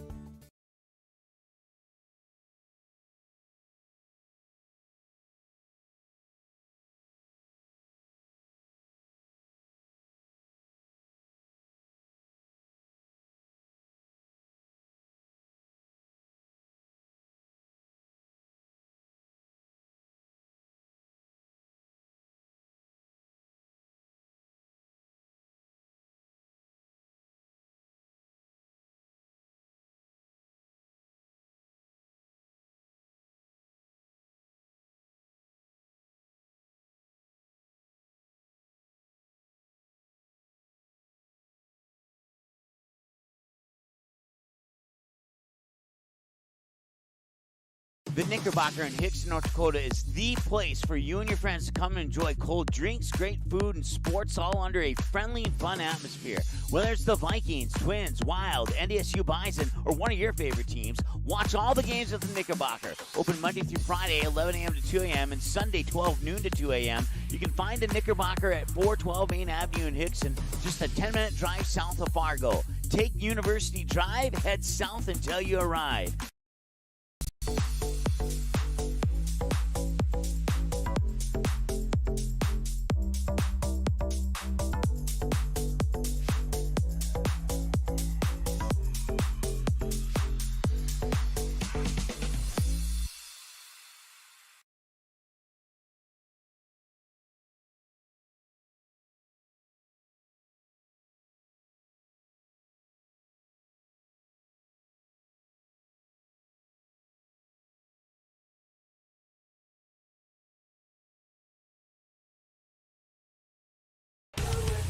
Do not. I think temperature-wise, we're probably upper 60s or so. Okay, yep. Yeah, I think so. We'll check right now it's here. 61 right now. 61? All right. I think we were about 60, yeah, probably upper 60s or so. But boy, a pleasant night, clear skies. Moon off in the distance here as we welcome you back here to Jerlow Field in Kindred. Let's take a look at some of the individual numbers.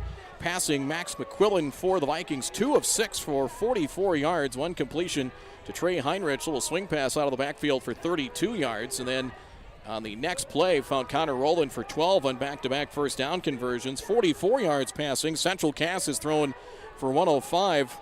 Brendan Maggio, 11 of 19, 65 yards and 2 interceptions. On the reverse and an option pass by Jake Deutsch, 1 of 1, 40 yards, found Frosty Wisniewski. 1 catch for Frosty and 40 yards. Will Ellison, 3 catches, 20 yards. Ashton Shepetsky has 2 receptions for 15 yards. Owen Wiersma has a couple of receptions as well in the first half. Jake Deutsch, just looking at his numbers, had catches of 3, 5, I think that's it. 2 catches and 8 yards in the first half, as they have targeted him a few times, but he has not broken a big play. 105 yards passing in the first half for Central Cass. On the ground, Kindred has run, let's check the numbers here, for 84 yards. They've done so on 18 carries, so that's over 4 a pop. 12 carries, 42 yards for Trey Heinrich. Charlie Beaver, 1 carry, 4 yards. Caleb, Get my Klabundis straight here, boss. Caleb, 2 for 9 yards. Max McQuillan, 3 for 29 yards, including a pickup of 20 yards. So that is 84 yards on the ground, 128 yards of total offense. Central Cass has tried 9 carries, 25 yards. Owen Wiersma, 8 for 26. And Deutsch on a Wildcat setup took a direct snap and lost a yard. So 105 yards passing, 130 yards of total offense for Central Cass in the first half of play. Final thoughts before we get to the second half. I'm excited for the second half. I think both teams just need to go out there and enjoy this. You got a lot of seniors out there on the football team, and I hope that these guys go out and just enjoy the atmosphere of the night, enjoy the Friday night lights, and I hope it ends up being a real close, exciting game, which I think is going to happen. Yeah, I think so. And it's been the last few years. You have to really go back to 2016 where Kindred won on a rout. Last year was tight. 2 years ago it ended up being a 10-point game, but that was a 3-point game until late. I remember in that game over in Castleton. And then last year was a 2-point game. So a 8-0 game here, as we will take one final break. Get you ready for the second half of play, as the Vikings will get the ball to start the second half in 1 minute.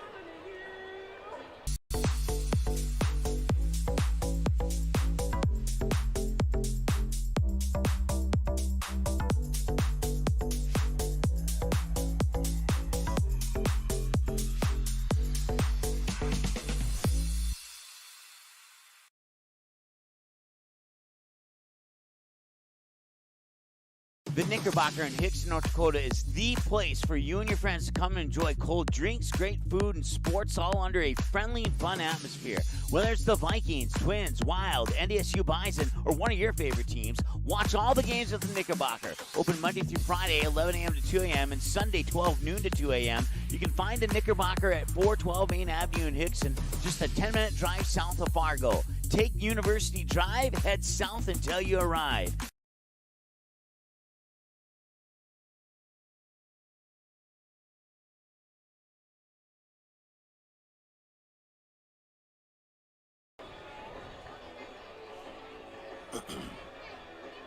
So we get ready for the second half of play. Be interesting to see really the turnovers. Obviously the first interception off the arm of Maggio turned into points, but neither pick really turned into much, as really look at Central Cass shut out here in the first half. In the first halves of their 3-11B games, got 13 against Sargent County, but didn't score the second touchdown until the final minute.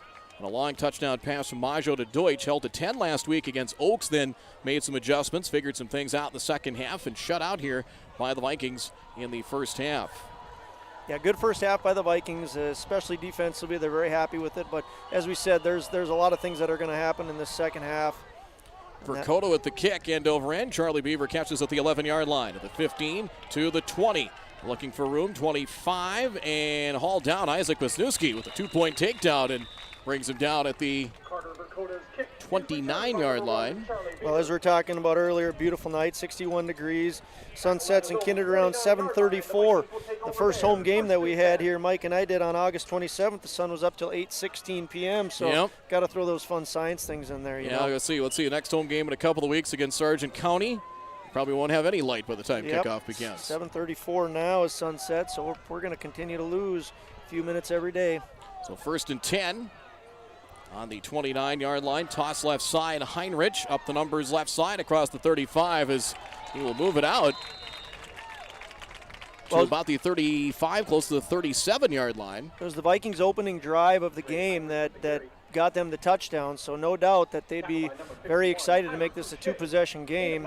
The offensive line came out firing on all cylinders to start the first half. So Heinrich picks up 8. It'll be 2nd down and 2. as it gets out to about the 37-yard line from the left hash. A wing on the left side is Hyatt. Receivers each side, 5 up on the line for Central Cass. McQuillan out of the pistol.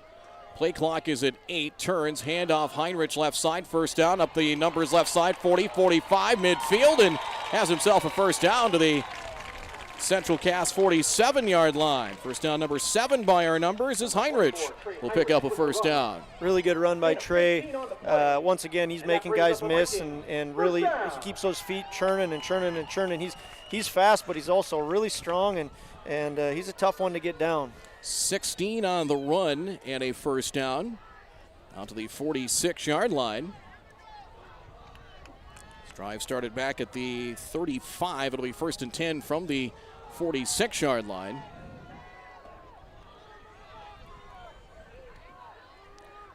First and 10 now at the 46 on the keeper. McQuillan up the middle. First down and more. 40 to the 35-30. 25-20 still going, and he's all the way out to the 15-yard line. Really, really nice run there by Max. It's the play that they had success on earlier. I think I called it a broken play earlier. It's not. It's a planned play, and he gets right behind Trey Heinrich.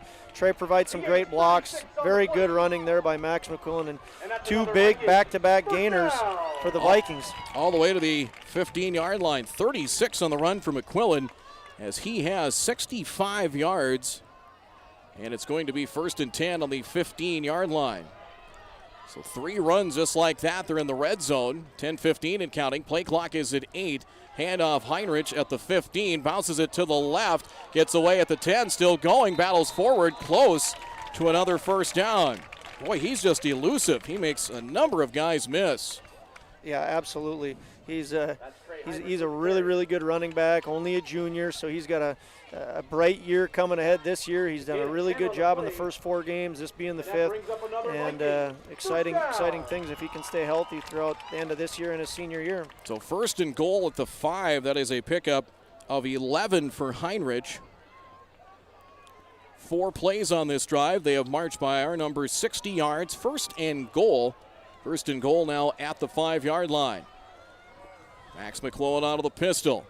Knee-high snap, handoff up the middle. Heinrich, nice spin move, battles forward. Deutsch, the first guy there for Central Cass. Nice spin move, gets him down to the 2, maybe even the 1-yard line. They'll mark with the 1. So Trey, 16 carries, 81 yards. So on this drive, Josh, runs of, 8, 16, 11, and 4. He has 39 yards on this drive, not to mention the run from McQuillan. 2nd and goal at the 1.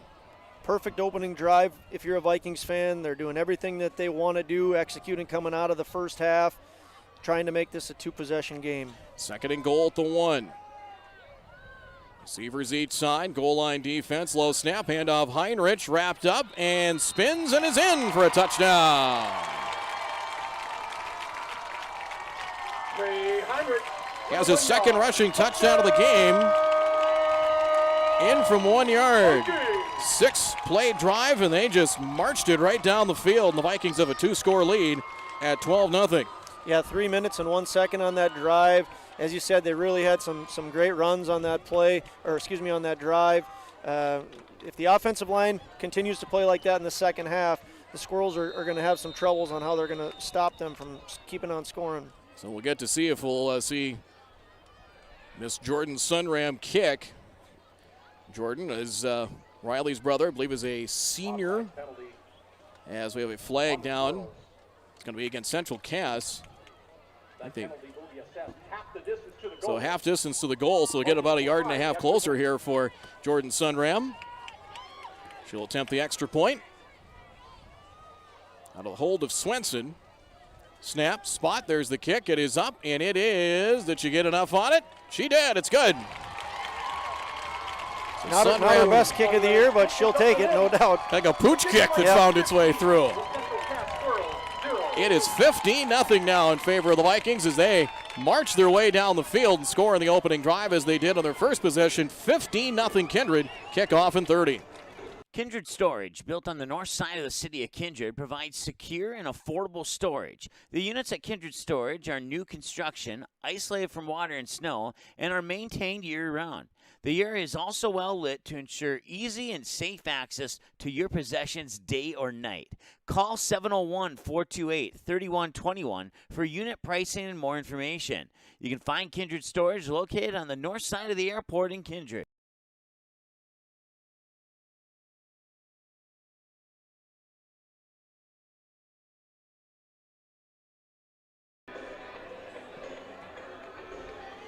$15-0. 65-yard drive. I had it on 6 plays. The run by McQuillan, I had it at 20 or 36 yards. It was actually 26. He has 55 yards on the ground so far. Swenson's kick, short kick, returnable, taken 26-yard line, return to the 30, goes Deutsch, 35, and up the left hash to about the 38-yard line. Well, it's not absolutely necessary that the Squirrels score on this drive, but they definitely want to see some positive things happen on this drive. You're down 2 possessions. Of course, you want to get the ball in the end zone. It's not high-pressure stakes right now, but you're definitely challenging your team to see how are you going to respond now that we're down 2 possessions. 1st and 10 on the 37-yard line. 3 receivers set. Now Shapesky will motion to be a wing back on the left side. Low snap. Maggio digs it out. Brendan looks right side. Caught by Deutsch. Trying to get to the outside 40, 45, and brought down. Caleb Klabundi brings him down to the 46-yard line. So a catch and run of 9 as Deutsch has his, by our numbers, his 3rd catch of the game. Catch and run for 9 brings up 2nd down and short coming. Quick pass by Maggio there. And 2nd and 9. But again, they're taking, Vikings are going to give them those underneath routes and might get some yards after the catch. Single coverage out there is Deutsch wide to the left side. Now the corners will play back. Handoff up the middle. It is Wiersma turns his way forward up the right hash across midfield.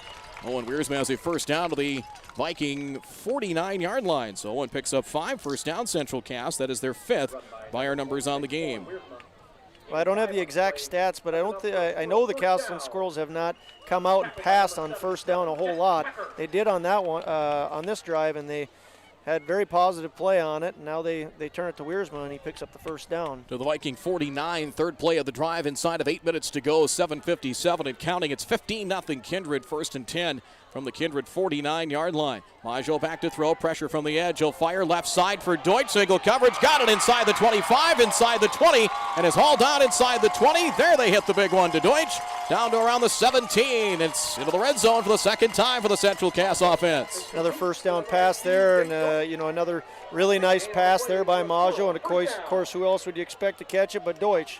I've said it before. He's having a fantastic game, and he's really just an outstanding athlete. Well-rounded game. 32 on the connection there. They're into the red zone. 1st and 10 on the Viking 17-yard line. Quad to the right side. They go empty. Swings it out. It is bobbled. Caught by Wiersma at the 15. Turns back at the 10. 1st down to the 5-yard line. Wiersma says, I'm an athletic guy too, as he bobbles that ball and picks up. It'll be a 1st down to the 5-yard line. So 12 yards on the play. Yep, 1st and goal now at the 5. Well, the Squirrels have had success moving the ball. I think that if you're a Squirrel fan right now, you're really, really pushing for them to get in the end zone. This can't just be a drive that gets stalled now. You need to get in the end zone for the Squirrels, especially since you picked up so much yardage. 1st and goal at the just outside the 5. Call it the 4. Handoff Wiersma. Sidesteps to his left into the pile, moving the pile forward. The rugby scrum down to the 2, and forward progress is halted there at the 2-yard line. So Wiersma picks up 2, 10 carries, 33 yards, and brings up 2nd down and goal coming. We're down to 6:50 and rolling in the 3rd quarter. The Vikings march 65 yards, 6 plays, 65 yards, by the way, in 3:01. Heinrich, his 2nd rushing touchdown of the night, matching 1-yard runs on the opening drive of each half. Now the Squirrels, this is as tight as they've been, close as they've been, knocking to the door of the red zone, heading to the north end zone. Play clock is down to 9, 6.5 and rolling in the third. 15-0 Kindred. Second and goal, Central Cass from the Viking 2. Maggio swings it out. It is low, dug out by Wiersma at the 5. Well pursued by the Vikings, and they wrap him up for a loss to about the 5, maybe the 4-yard line. It is going to be third and goal now. They motioned him out of the backfield, had to swing it out, and I think the Vikings saw that coming. Yeah, they did. They smelled that out perfectly. Jack Packer checks back into the game. Like I said, Squirrels wanted to get the ball down the field. They've done that, but they've been having success with that before. I think that this would be a real shift in momentum if the Vikings are able to keep them out of the end zone. On the flip side of that, if you're a Squirrel fan and they can get into the end zone after making this after it's just been made a 2-possession game, it's going to be a big lift for them. Yeah, it's a got to have it possession here for Central Cass. We're already halfway through the third quarter already, and you can't afford to miss on this. Play clock at 1, third and goal. Rolling right, Maggio, a design rolled out, fires underneath. It is intercepted. Picked off down the far sideline of the 15 to the 20, 25. There'll be a penalty flag down for a horse collar and a face mask, and it's, I believe, Trey Heinrich on the interception. Picked it off of the goal line, a return down the far sideline. Tackled up high. It's either going to be actually Jorgen Swenson. Swenson on the pick that time, and the return all the way out to the 28. You can add 15 more to it, as it'll be either a face mask or a horse collar against Central Cass. Well, that was an outstanding play there by Jorgen Swenson. He has great speed. He closed on that, read it perfectly, and we were talking about momentum. That is a huge, huge shift in momentum there as the Squirrels were knocking on the door, and Jorgen Swenson brings it to the 45-yard line. Personal foul called against Central Cass. It was either a face mask or a horse collar. I think it was Maggio that hit him up high, trying to bring him down. 5:25 to go, and still plenty of time left for Central Cass, but boy, the Kindred defense, what a stop. Return out to the 45. They'll start first and 10 on their own 45-yard line with a 15-0 lead. McQuillan on the option will keep it. Sidesteps the defender and churns his way to the midfield stripe. I know we were talking a little bit off air there, Brad, about back in 2013. We thought it was. Maybe it would have been 2012. But if you're a Viking fan, that was almost Eric Bachmeier-ish on the return that won the Vikings the game. Not quite as pressure-packed as it was back for Eric Bachmeier in 2012 or 13, whichever year it was. But nonetheless, a big play in the end zone for Jorgen Swenson. Yeah, it was a tie game.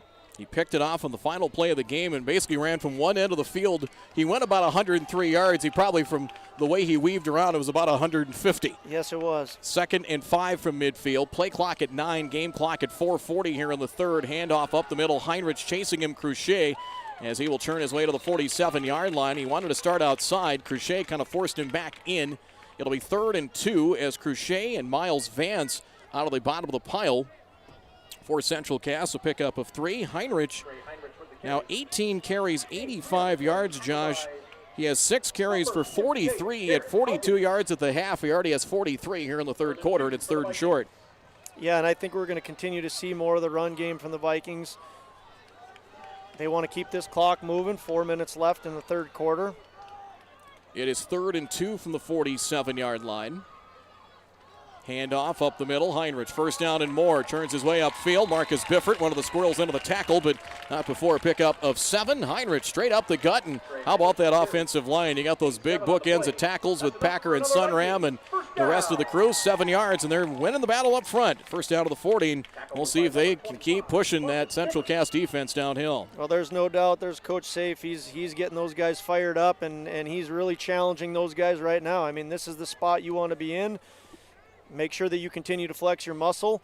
Both of these teams are talking about going deep into the playoffs this year, so you're challenging your guys. This is a moment where we need you to step up.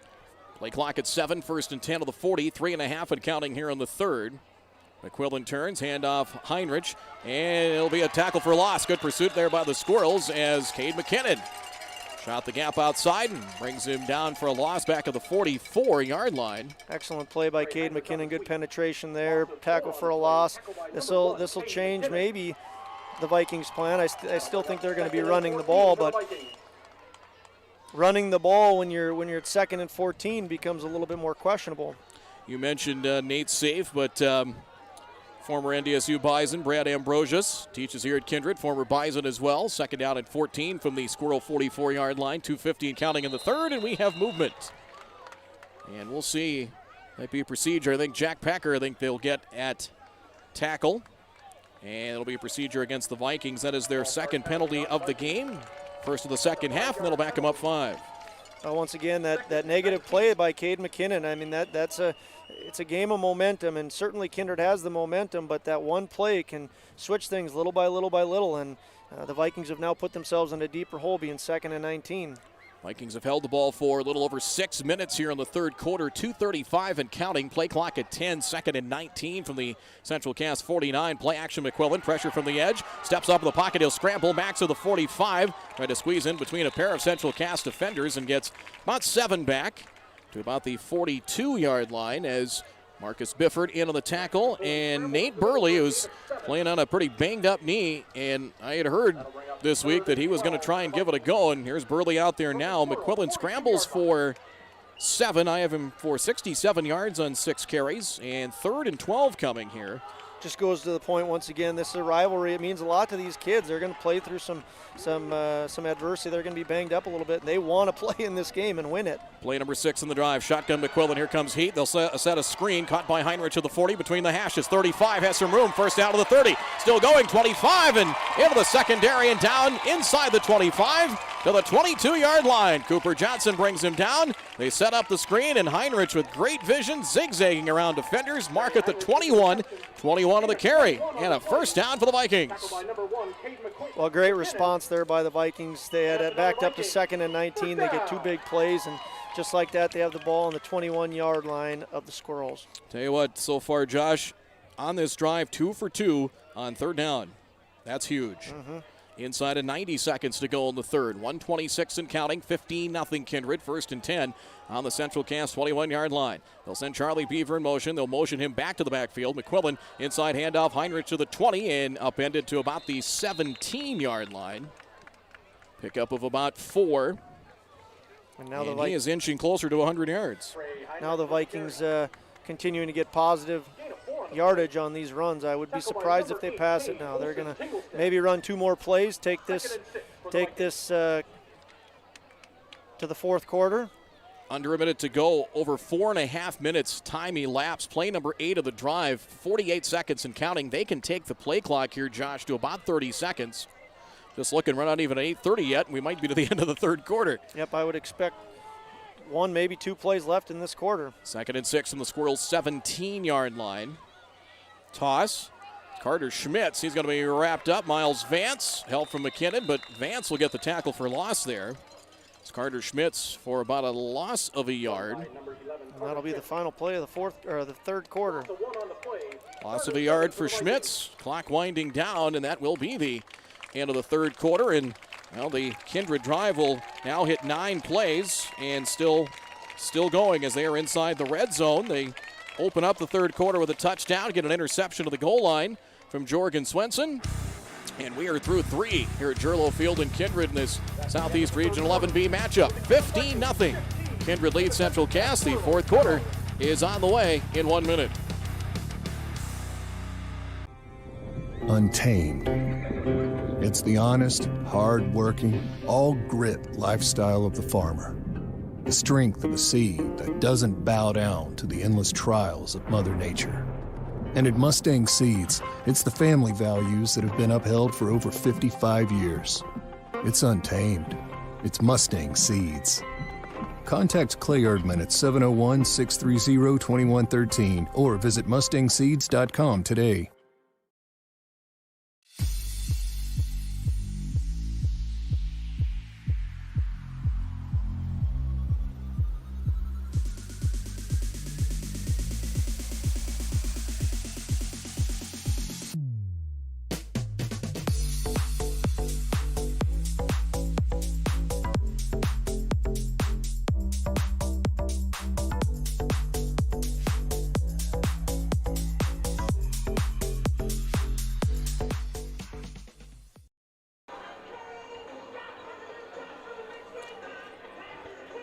Welcome back here to Jerlow Field in Kindred with Josh Olmaris, Brad Anderson with you, and a perfect night for football. As you look down below Josh, those stands they aren't completely full.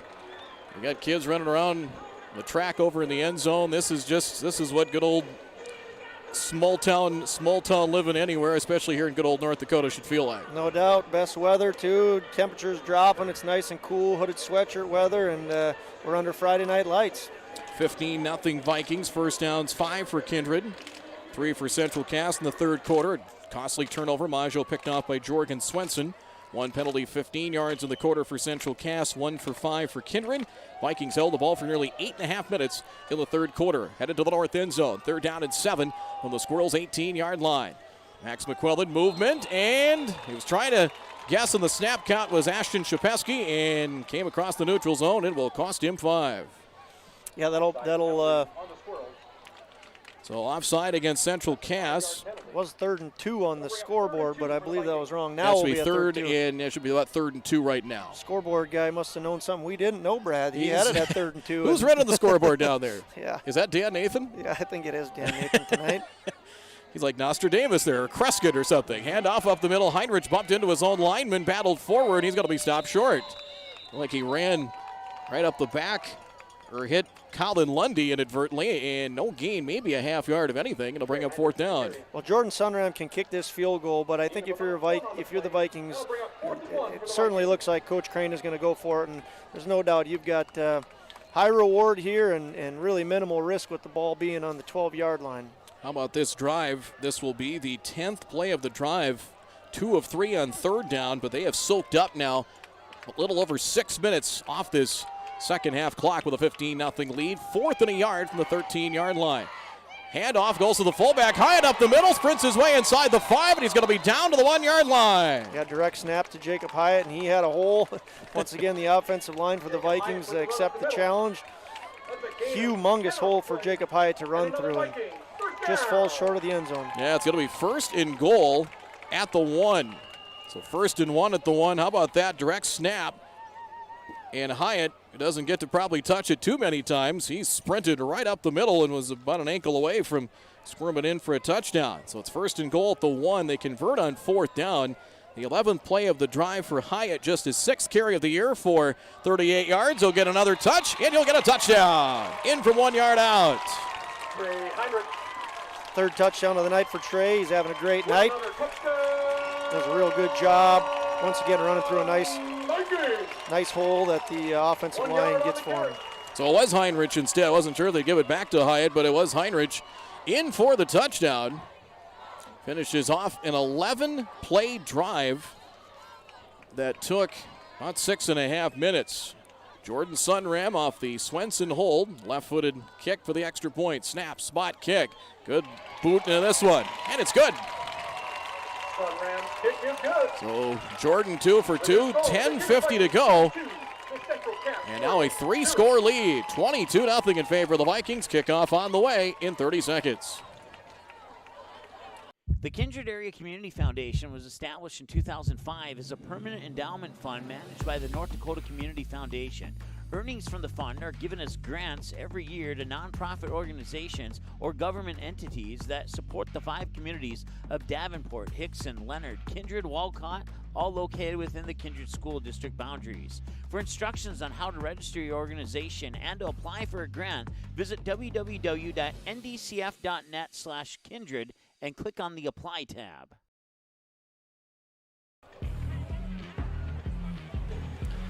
"11 plays, 55 yards, 6 minutes, 35 seconds.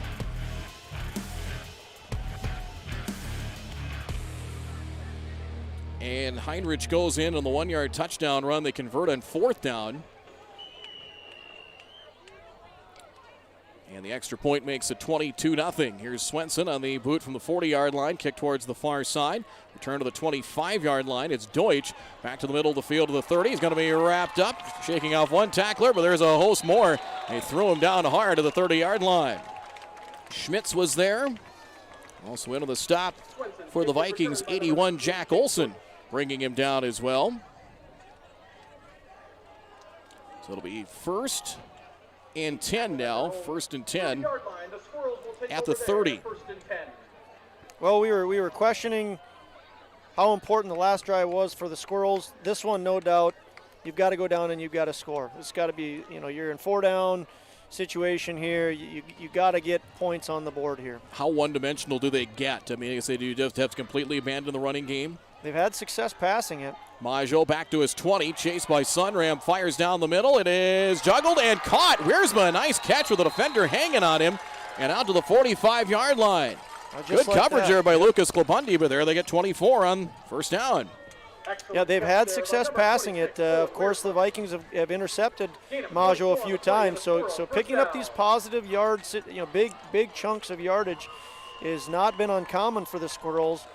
They've got to get the ball in the end zone, though. 24 to the 46-yard line. 140 yards passing. Maggio 16 of 25 for 140, but he's thrown it to the Blue Shirts 3 times tonight. 10-20 and rolling. It is 1st and 10 from the 46-yard line. Maggio out of the gun. Back to throw. They'll rush 3. Fires right side. Too tall for Frosty Wisniewski and incomplete. And something to think about here, Josh. Now 2nd and 10.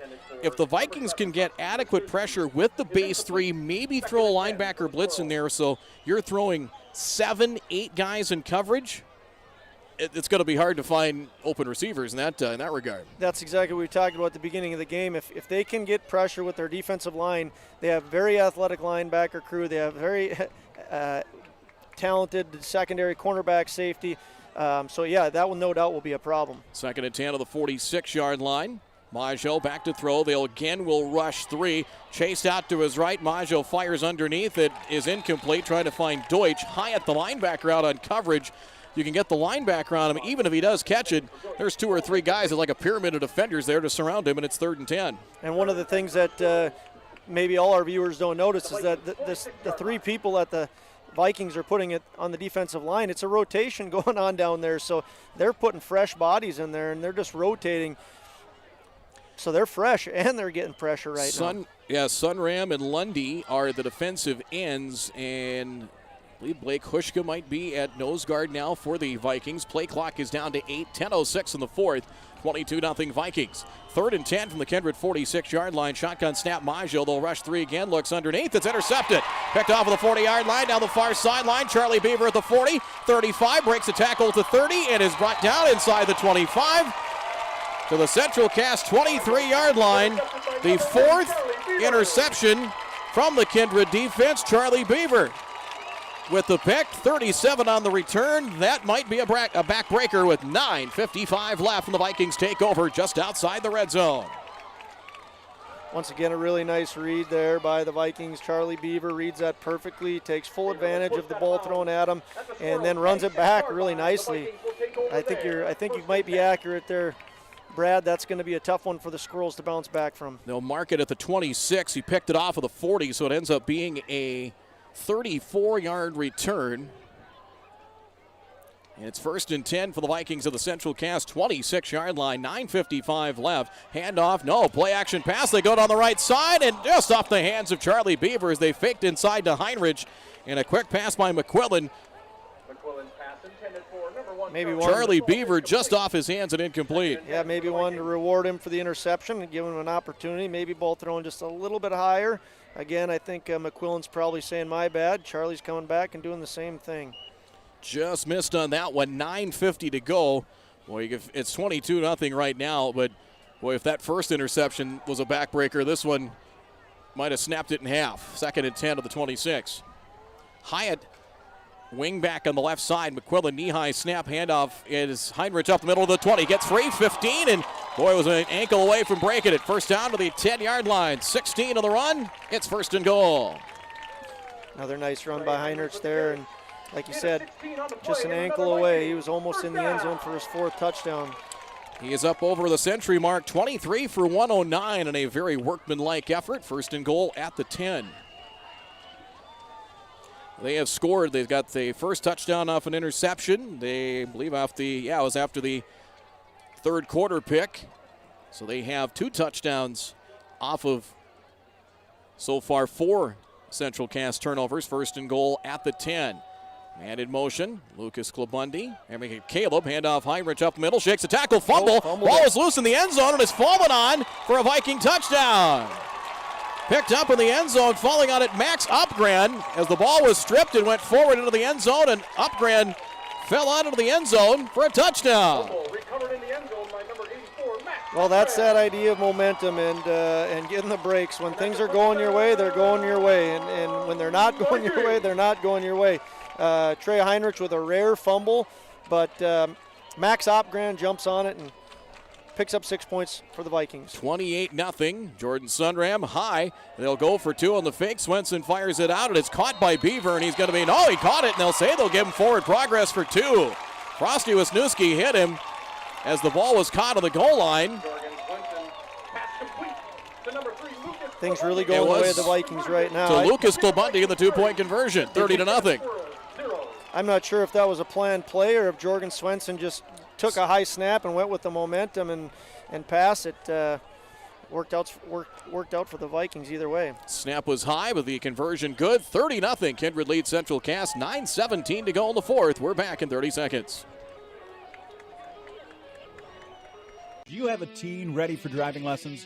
Don't know what they need to do or when things need to be done?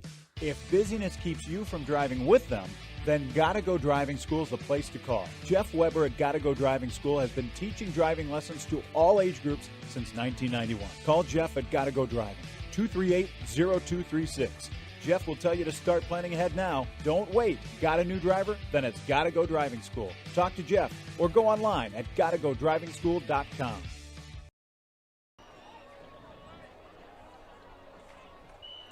30-0. Three-play drive. Upgrand falling on that fumble. It's a pooch kick. It is taken at the 40-yard line by Central Cass. So pooch kick there recovered by the Squirrels. 3 plays, 26 yards in 38 seconds. Heinrich stripped of the football. It's recovered in the end zone by Upgrand for the touchdown. 2-point conversion good to make it a 30-0 game. 9:16 to play. As mentioned, Kindred held the ball for just under 8.5 minutes in the third quarter. Squirrels 4 turnovers, 3 of them have turned into points. 1st and 10, Central Cass, their own 40-yard line. 30-point lead all of a sudden. Handoff up the middle. Battling forward is Wiersma. Moves the Rugsby scrum out to about the 44-yard line. Pick up about 4. Owen Wiersma in the carry. 11 carries, 37 yards. He has touched the ball. Well, he had a reception earlier, but just 3 carries here in the second half. 8:48 to go. And this high-powered Central Cass offense has been shut out so far. It is 2nd and 6 from the 44-yard line. Maggio back to throw. They will rush 3 again. Fires underneath. Caught by Will Ellison. It is his 4th catch of the game, and he's dropped it around the 47-yard line. So a pickup of 3 brings up 3rd and 3. And again, Kindred willing to give them the underneath yards. And the other thing, there's not been a lot of missed tackles.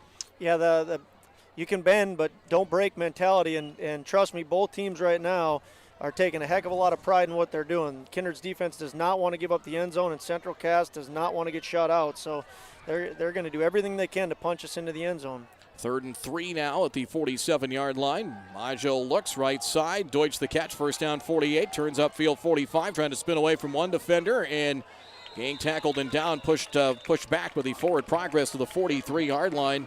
Catch and run for 10, and that'll be a 1st down. Deutsch picks up 10, 1st down for Central Cass. 53 yards passing for Brendan Maggio. 1st down, 9 first downs. And it is 1st and 10 of the 43. 7.5 minutes to go here in the fourth quarter. At 30-0, Kindred lead. Coverage brought to you by Hopewells of Kindred on the ring neck of Leonard.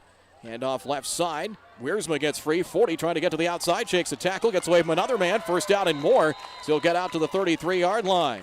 He broke off a couple of jersey tackle attempts, and that's going to be his longest run from scrimmage tonight. That'll be 10 more, and it's a 1st down. Really nice run there by Wiersma. Does a really good job of planting his foot. He's quick. He's shifty. Jack Packer ends up being the man with the tackle, and he's the nose guard for the Vikings. Shanley and St. Mary's tied at 21. About 4 minutes to go in the third in that game. Those guys have had some good battles against one another over the years. Out at Dan Schmaker Field, out at St. Mary's. 1st and 10 on the 33-yard line. Deutsch comes in motion. Taking out a snap, Maggio. Backpedals to the 40, fires down the middle, and just out of the reach of Deutsch.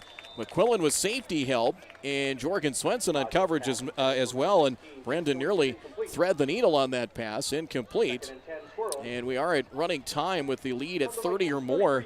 Who'd have thunk we would have that running time in this game, but 30-0, so clock continuing, continuous clock here. 2nd and 10 from the Viking 33. If Central Cass scores, we would go back to the normal rules. But right now, the lead of 30 or more, it's 30-0. Continuous clock, except for timeouts and change of possession. 2nd and 10 of the 33. Wears motions out of the backfield. They'll swing it backside. Frosty Wisniewski, the catch left side of the numbers at the 30, wrapped up by Beaver. And out to the 30, maybe the 29-yard line. It'll be a pickup of about 4 and a little swing pass there. Frosty Wisniewski the grab. Charlie Beaver on the stop.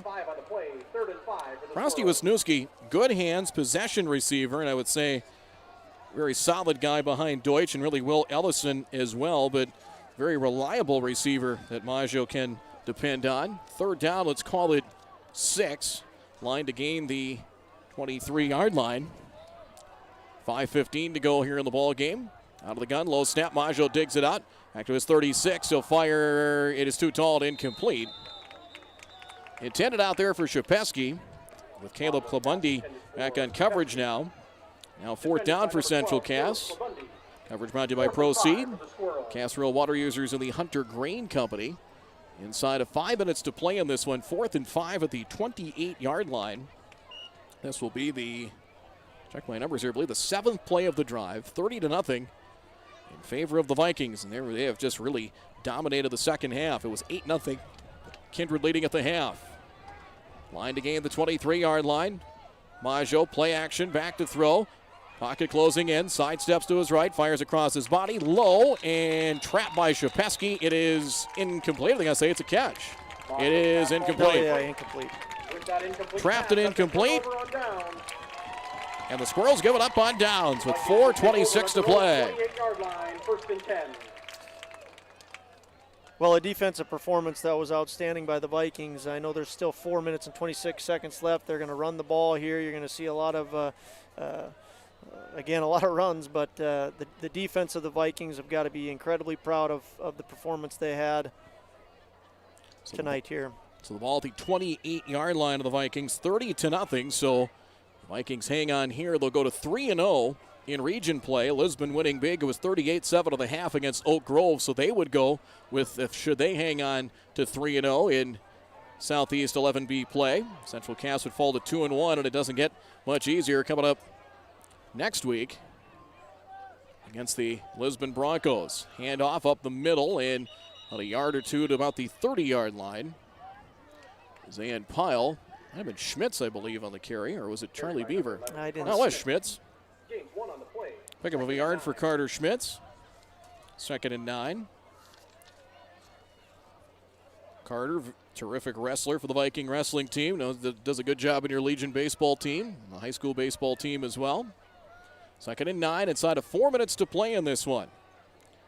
Well, the story, 4 turnovers forced by the Kindred defense turned into 3 touchdowns. And the Viking defense pitching a shutout against a high-powered offense. 2nd and 9, play clock down to 5 from the 29-yard line. 3:40 and counting here, 4th quarter. Jorgen Swenson in at quarterback, give to Schmitz. May have lost the ball. It is fumbled. And looks like he got it back. It'll be a loss of a yard, maybe 2. And it'll bring up 3rd and 10. A little bit of a scary play there for the Vikings. They're sitting very comfortable here with the 30-0 lead, but no doubt they're talking about that shutout right now. I'm sure that's what they're thinking. 3:12 and counting. Schmitz will check out of the ball game.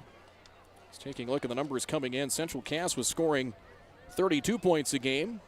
Kindred defense was giving up 15. They held Grafton to 8, held EEK to 12 last week, but a lot of those came late when the game was pretty much, actually one of the touchdowns did. EEK scored first last week. Toss left side. It is on the carry. No, you're going back to the 30, 35 to the 40. Down the far sideline to the 50, 40. Turns back at the 35, 30. He might go. 25, 20. And he's going to go in for a touchdown. 71 yards. Kylan Swenson running alongside his brother, Jorgen Swenson, throwing blocks, and then I think he said, I'm going to race you and beat you to the end zone, but Kylan ends up beating him. 71 yards and the touchdown for Kylan Swenson. And this is pretty much icing on the cake. It is 36-0 Vikings. Started right, made some nice moves, had some room to the edge, able to cut back a couple of different times, and he got free for the touchdown. Our camera person didn't do a very good job on that, so the radio people got the good call, but... So the conversion coming. It'll be 2 for 2 so far tonight is Jordan Sunram. Snap, spot, kick is up, and it is good. So how about that? The Vikings add a score here late after Central Cass gives it up on downs. 1:44 to go here in the fourth quarter. Kindred 37, Central Cass nothing. Kickoff in 30 seconds. If you're looking for a bank or insurance agency that offers big bank products and small town service, then Kindred State Bank and Insurance Agency is the way to go. Live in or near the Kindred area? Stop in and chat with a friendly banker or insurance agent about all of the convenient services and features they offer. Kindred State Bank and Insurance Agency are your neighbors who are here to help you grow and develop. Kindred State Bank and Insurance Agency. Member FDIC, equal housing lender. Online at kindredstatebank.com.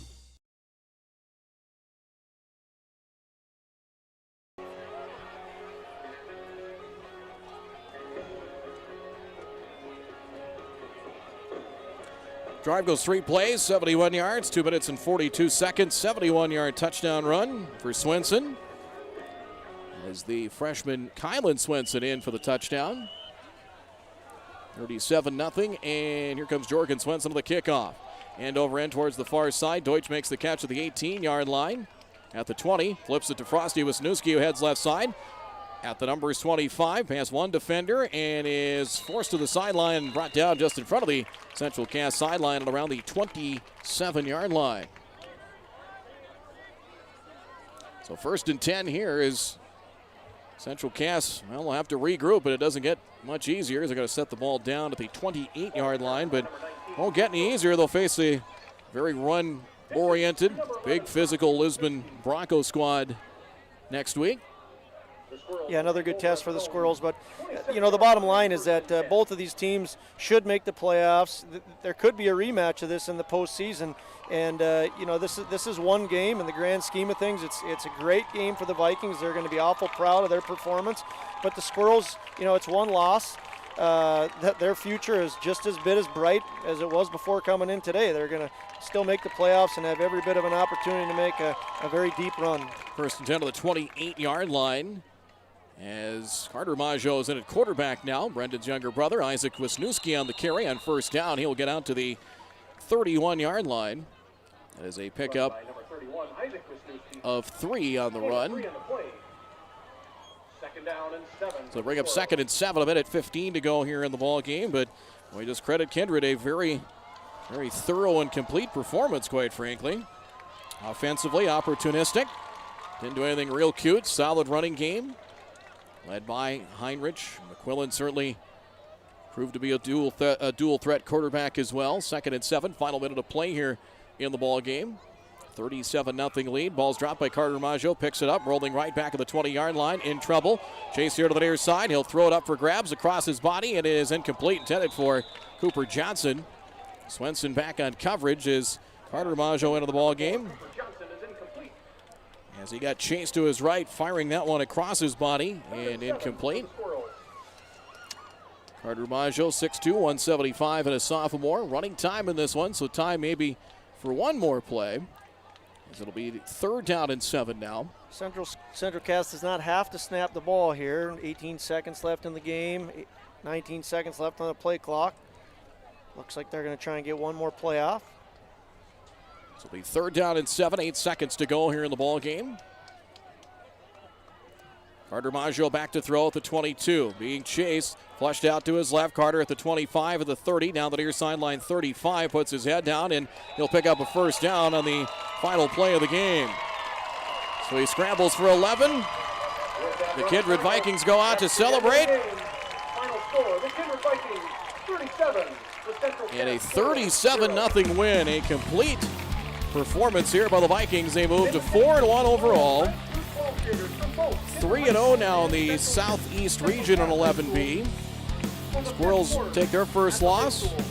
They are 4-1 and now 2-1 in Southeast region play. Kindred heads to Oak Grove to take on the Grovers in Fargo next Friday. Squirrels at home back on the turf at Farmers Union Insurance Field against the Lisbon Broncos next Friday night. Stay tuned. We'll get to our post-game report. A lot to dissect in this one. Vikings win it big, 37-0. We're back in 3 minutes.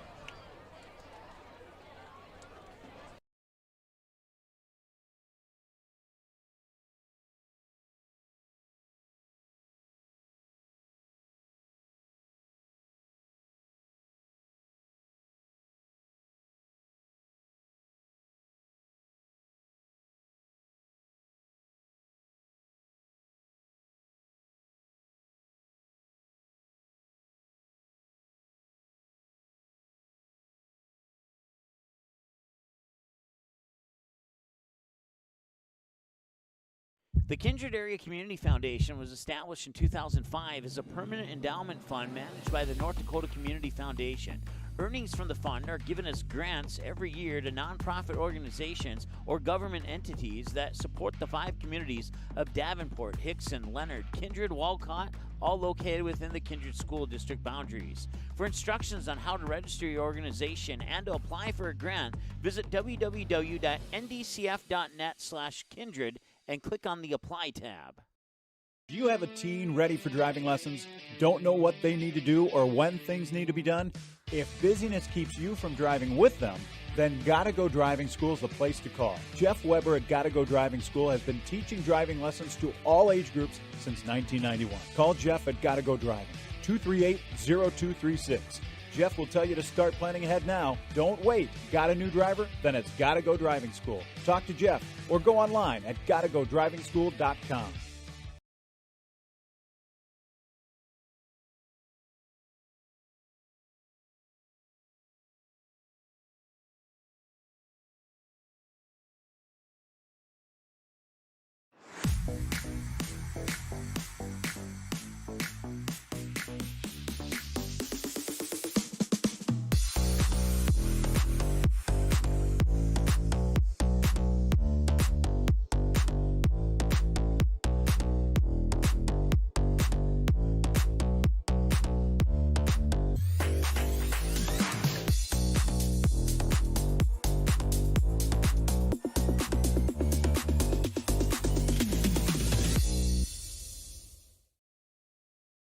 Magnitude Sports would like to thank our broadcast team and partners for making this broadcast possible. Visit the homepage at msportsnet.com and click on our sponsor's logo to learn more about the products and services they can provide for you. Magnitude Sports wishes to thank the team and broadcast boosters for the continued support of their favorite sports teams. Please patronize the businesses shown here when you have the opportunity to do so.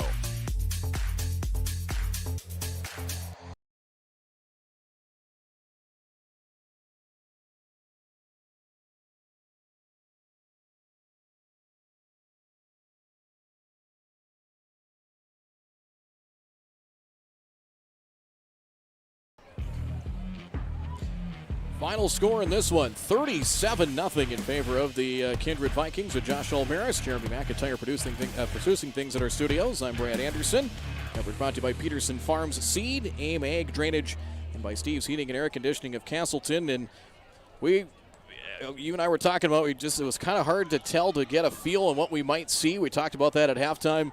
I don't think any of us saw 37-0, but that's the second half dominated by the blue and white tonight. Yeah, no doubt. You've got 2 very good teams playing tonight. Number 2 ranked Squirrels taking on the number 6 ranked Vikings. I thought it was going to be a really, really close battle, and it really was. Things got away from the Squirrels late in that game. It was a great battle by both teams. No doubt both these teams still have a very bright future ahead of them this year. Vikings have got to be incredibly proud of the way they played, though. Shutting out an excellent team, an excellent offense means a tremendous amount to them, and their offense looked really good. Special teams also did an outstanding job. So if you're a Vikings fan, no doubt you have to be excited about the way they played. If you're a Squirrels fan, you take this, you forget about it, you burn it, and you move on, and you get ready for Lisbon, Yep. and you bounce back. Yeah, you just got to burn that tape and just regroup, no doubt about it. Final numbers here in this one. First downs 12-11 in favor of Central Cass, as 8 in the second half for Central Cass, 5 for the Vikings. One score, another big game in 11B. Shiloh leading Bowman County 13-6 out west. But first downs 12-11 in favor of Central Cass. Really the one stat that stands out the most tonight, turnovers 4 for Central Cass. Brandon Maggio picked off 4 times. Caleb Klabundi, Max McQuillan, Jorgen Swenson, and Charlie Beaver in that order with 4 picks. McQuillan picked off once by Jake Deutsch in the first half. Penalties, 4 for 35 for Central Cass, 2 for 20 in the second half. 2 penalties, 20 yards in favor of the Kindred Vikings. It was 8-0 Kindred at the half. Kindred took the opening drive, went 65 yards in 6 plays. Trey Heinrich, a 1-yard touchdown run. And the extra point good by Jordan Sunram made it 15-0 in favor of Kindred. That game with 8:59 to go in the third quarter. Squirrels driving, they got inside the red zone, and then Maggio picked off that time, and picked off in a nice return there by Jorgen Swenson. Picked it off of the goal line and returned it out to past the 30-yard. Actually, it was about the 28, and then they had a personal foul call added 15 against Central Cass. And they got the ball with 5:25 to go in the third and scored a minute 10 into the fourth quarter. 55-yard, 11-play drive. They converted on 2 third downs and a 4th down run by the fullback Hyatt. And then Heinrich in for his 3rd rushing touchdown. A 1-yard score with 10:50 to go in the game. Sunram's extra point, it was 22-0. And if that wasn't the backbreaker, it probably came later on, as after another interception, 3 plays, 26 yards in 38 seconds. Heinrich was on his way to the end zone, got stripped of the ball. Ball was fumbled into the end zone. Max Upgren fell on it in the end zone for a score with 9:17 to play. 2-point conversion was good to make it 30-0, and then Kylan Swenson breaks one for 71 yards late in the game with 1:44 to go in the ball game. Jordan Sunram's extra point ended the scoring at 37-0, but they got 22 fourth quarter points. Yeah, if there was a play of this game, I think I'd have to give it to Jorgen Swenson as far as the play goes anyway. Central Cass Squirrels were 2 possessions away from tying the game. They were driving. Looked like things were going in their favor. They were about, if they could have punched that ball in the end zone, they would have made it a 1-possession game. Jorgen Swenson not only intercepts the ball but gets a good return on it, and then with the personal foul flips the field. To me, that was the play of the game, Jorgen Swenson's interception for the Vikings. From there, that momentum really just kept snowballing for the Vikings. No doubt about it. Let's take we'll take a timeout. Let's take one final break. We'll run through some of the individual numbers and see. You'll check the scoreboard here as well. Final score in this one: Kindred 37, Central Cass nothing. As the Vikings now 3-0 in the 11B Southeast Region. Squirrels drop to 2-1 of their first loss of the year. We'll wrap it up in 2.5 minutes.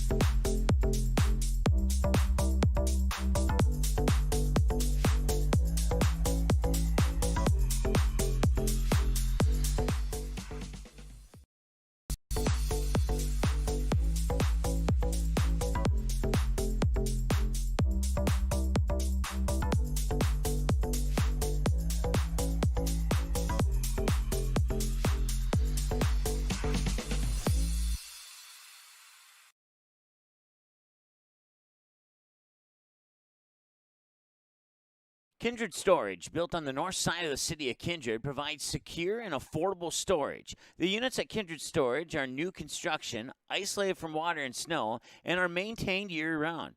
The area is also well lit to ensure easy and safe access to your possessions day or night. Call 701-428-3121 for unit pricing and more information. You can find Kindred Storage located on the north side of the airport in Kindred.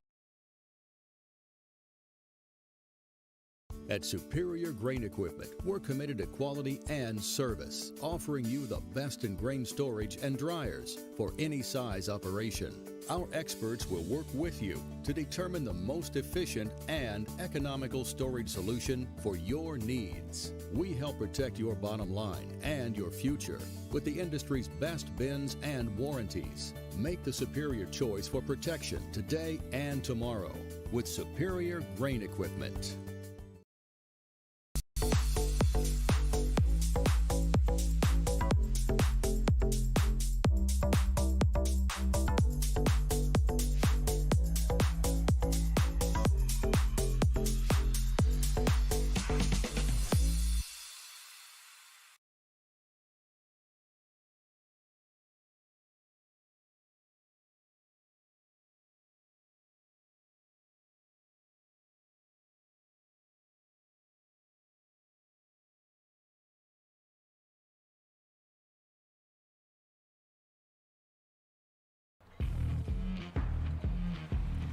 Brad and Josh back with you, 37-0 as Kindred wins tonight. As let's take a look at some of the final individual numbers. The Vikings threw for 65 yards. Max McQuillan, 3 of 10, 65 yards. 53 yards. Connor Rowland, 1 catch for 12 yards. Brendan Maggio, 19 of 32, passing 157 yards. As we check and double check those numbers, actually 19 of 33 for 157 and 4 interceptions. Jake Deutsch on a reverse option pass for 40 yards. Carter Maggio 0 of 1. So the Squirrels throw for 197 yards this evening. Taking a look at the rushing numbers on this one, the Vikings ended up, as Heinrich ended up over 100 yards. As totaling up the numbers here, I had them for actually over 260 yards. As test my Ransom County math here, as we are at 264 yards on the ground. Trey Heinrich, 23 carries for 104 yards, 3 touchdowns. McQuillan, 6 carries, 67 yards. Jacob Hyatt on a 4th down run, 1 carry, 10 yards. Charlie Beaver, 1 carry, 4 yards. Carter Schmitz, 3 carries, -1 yard. Caleb Klabundi, 2 carries, 9 yards. And then Swenson goes for 71 yards on that touchdown to end the scoring. Kylan Swenson, the freshman, 71 yards for the touchdown. So totaling up those numbers, about 330 yards in total offense for Kindred tonight. Central Cass, Owen Wiersma, 12 carries, 47 yards as they end up on the ground running for 60 yards on 15 carries. Carter Maggio, 11 yards on a scramble. On the final play of the game, Isaac Wisniewski, 1 carry, 3 yards. Jake Deutsch, 1 carry, 1 yard. So 60 yards on the ground. And totaling up the passing numbers, 197 is what I had Central Cass for. 257 yards total offense, but 2 drives stalled in the red zone on turnovers or on downs. And again, they were willing to give them yards underneath. They really didn't hit a lot of big plays. There was the option pass for 40 yards to Frosty Wisniewski late in the second quarter. We have a couple of receptions. Wears made a nice catch and run for double-digit yards, but those plays were few and far between tonight. Yeah, no doubt. Just a fantastic performance by Kindred Vikings defense. They did a very nice job of, like we talked about throughout the broadcast, giving up a little bit here, giving up a little bit there, maybe a bigger 40-yard gain every now and then. But once it came down to getting close to the end zone, they stiffened up really nicely, and putting a 0 on the board is something that they are going to celebrate and be very, very proud of. Yep, no doubt about that. So that's another win. So you go to 16. So that's 4 in a row now over Central Cass. Last win came in 2014. They did not play in 17 and 18 as Squirrels were in AA, Kindred A at that time. And, it's kind of funny how that, and especially in this series with these two schools, how it kind of swings. Right now, girls basketball is kind of leaned towards Central Cass. Football, boys basketball has been over here in Kindred, and baseball's kind of teeter-tottered back and forth. Softball right now favoring Central Cass, but right now football is favoring the Big Blue. Yeah, they've had a good stretch here, and like I had said earlier, these two teams could very well be playing each other again in this season. They both have big aspirations, and they're realistic aspirations, no doubt. So we might see another Castleton-Kindred football matchup again here in this season. Yeah, no doubt about it. Kindred travels to Oak Grove next week, home in 2 weeks against Sargent County.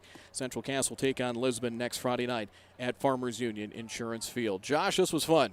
It was fun. I appreciate you having on air with you. It was a beautiful night for football, and like you said, it was a lot of fun. Your final one more time in this one. The Kindred Vikings win big as they shut out the Central Cass Squirrels tonight. There'll be some shakeup in the rankings when they come out in the middle of next week, next Wednesday. For Josh Olmaris, Jeremy McIntyre at our studios, I'm Brad Anderson, repeating your final score. Kindred 37, Central Cass nothing. From Kindred and Jerlow Field, have a great weekend. Good night.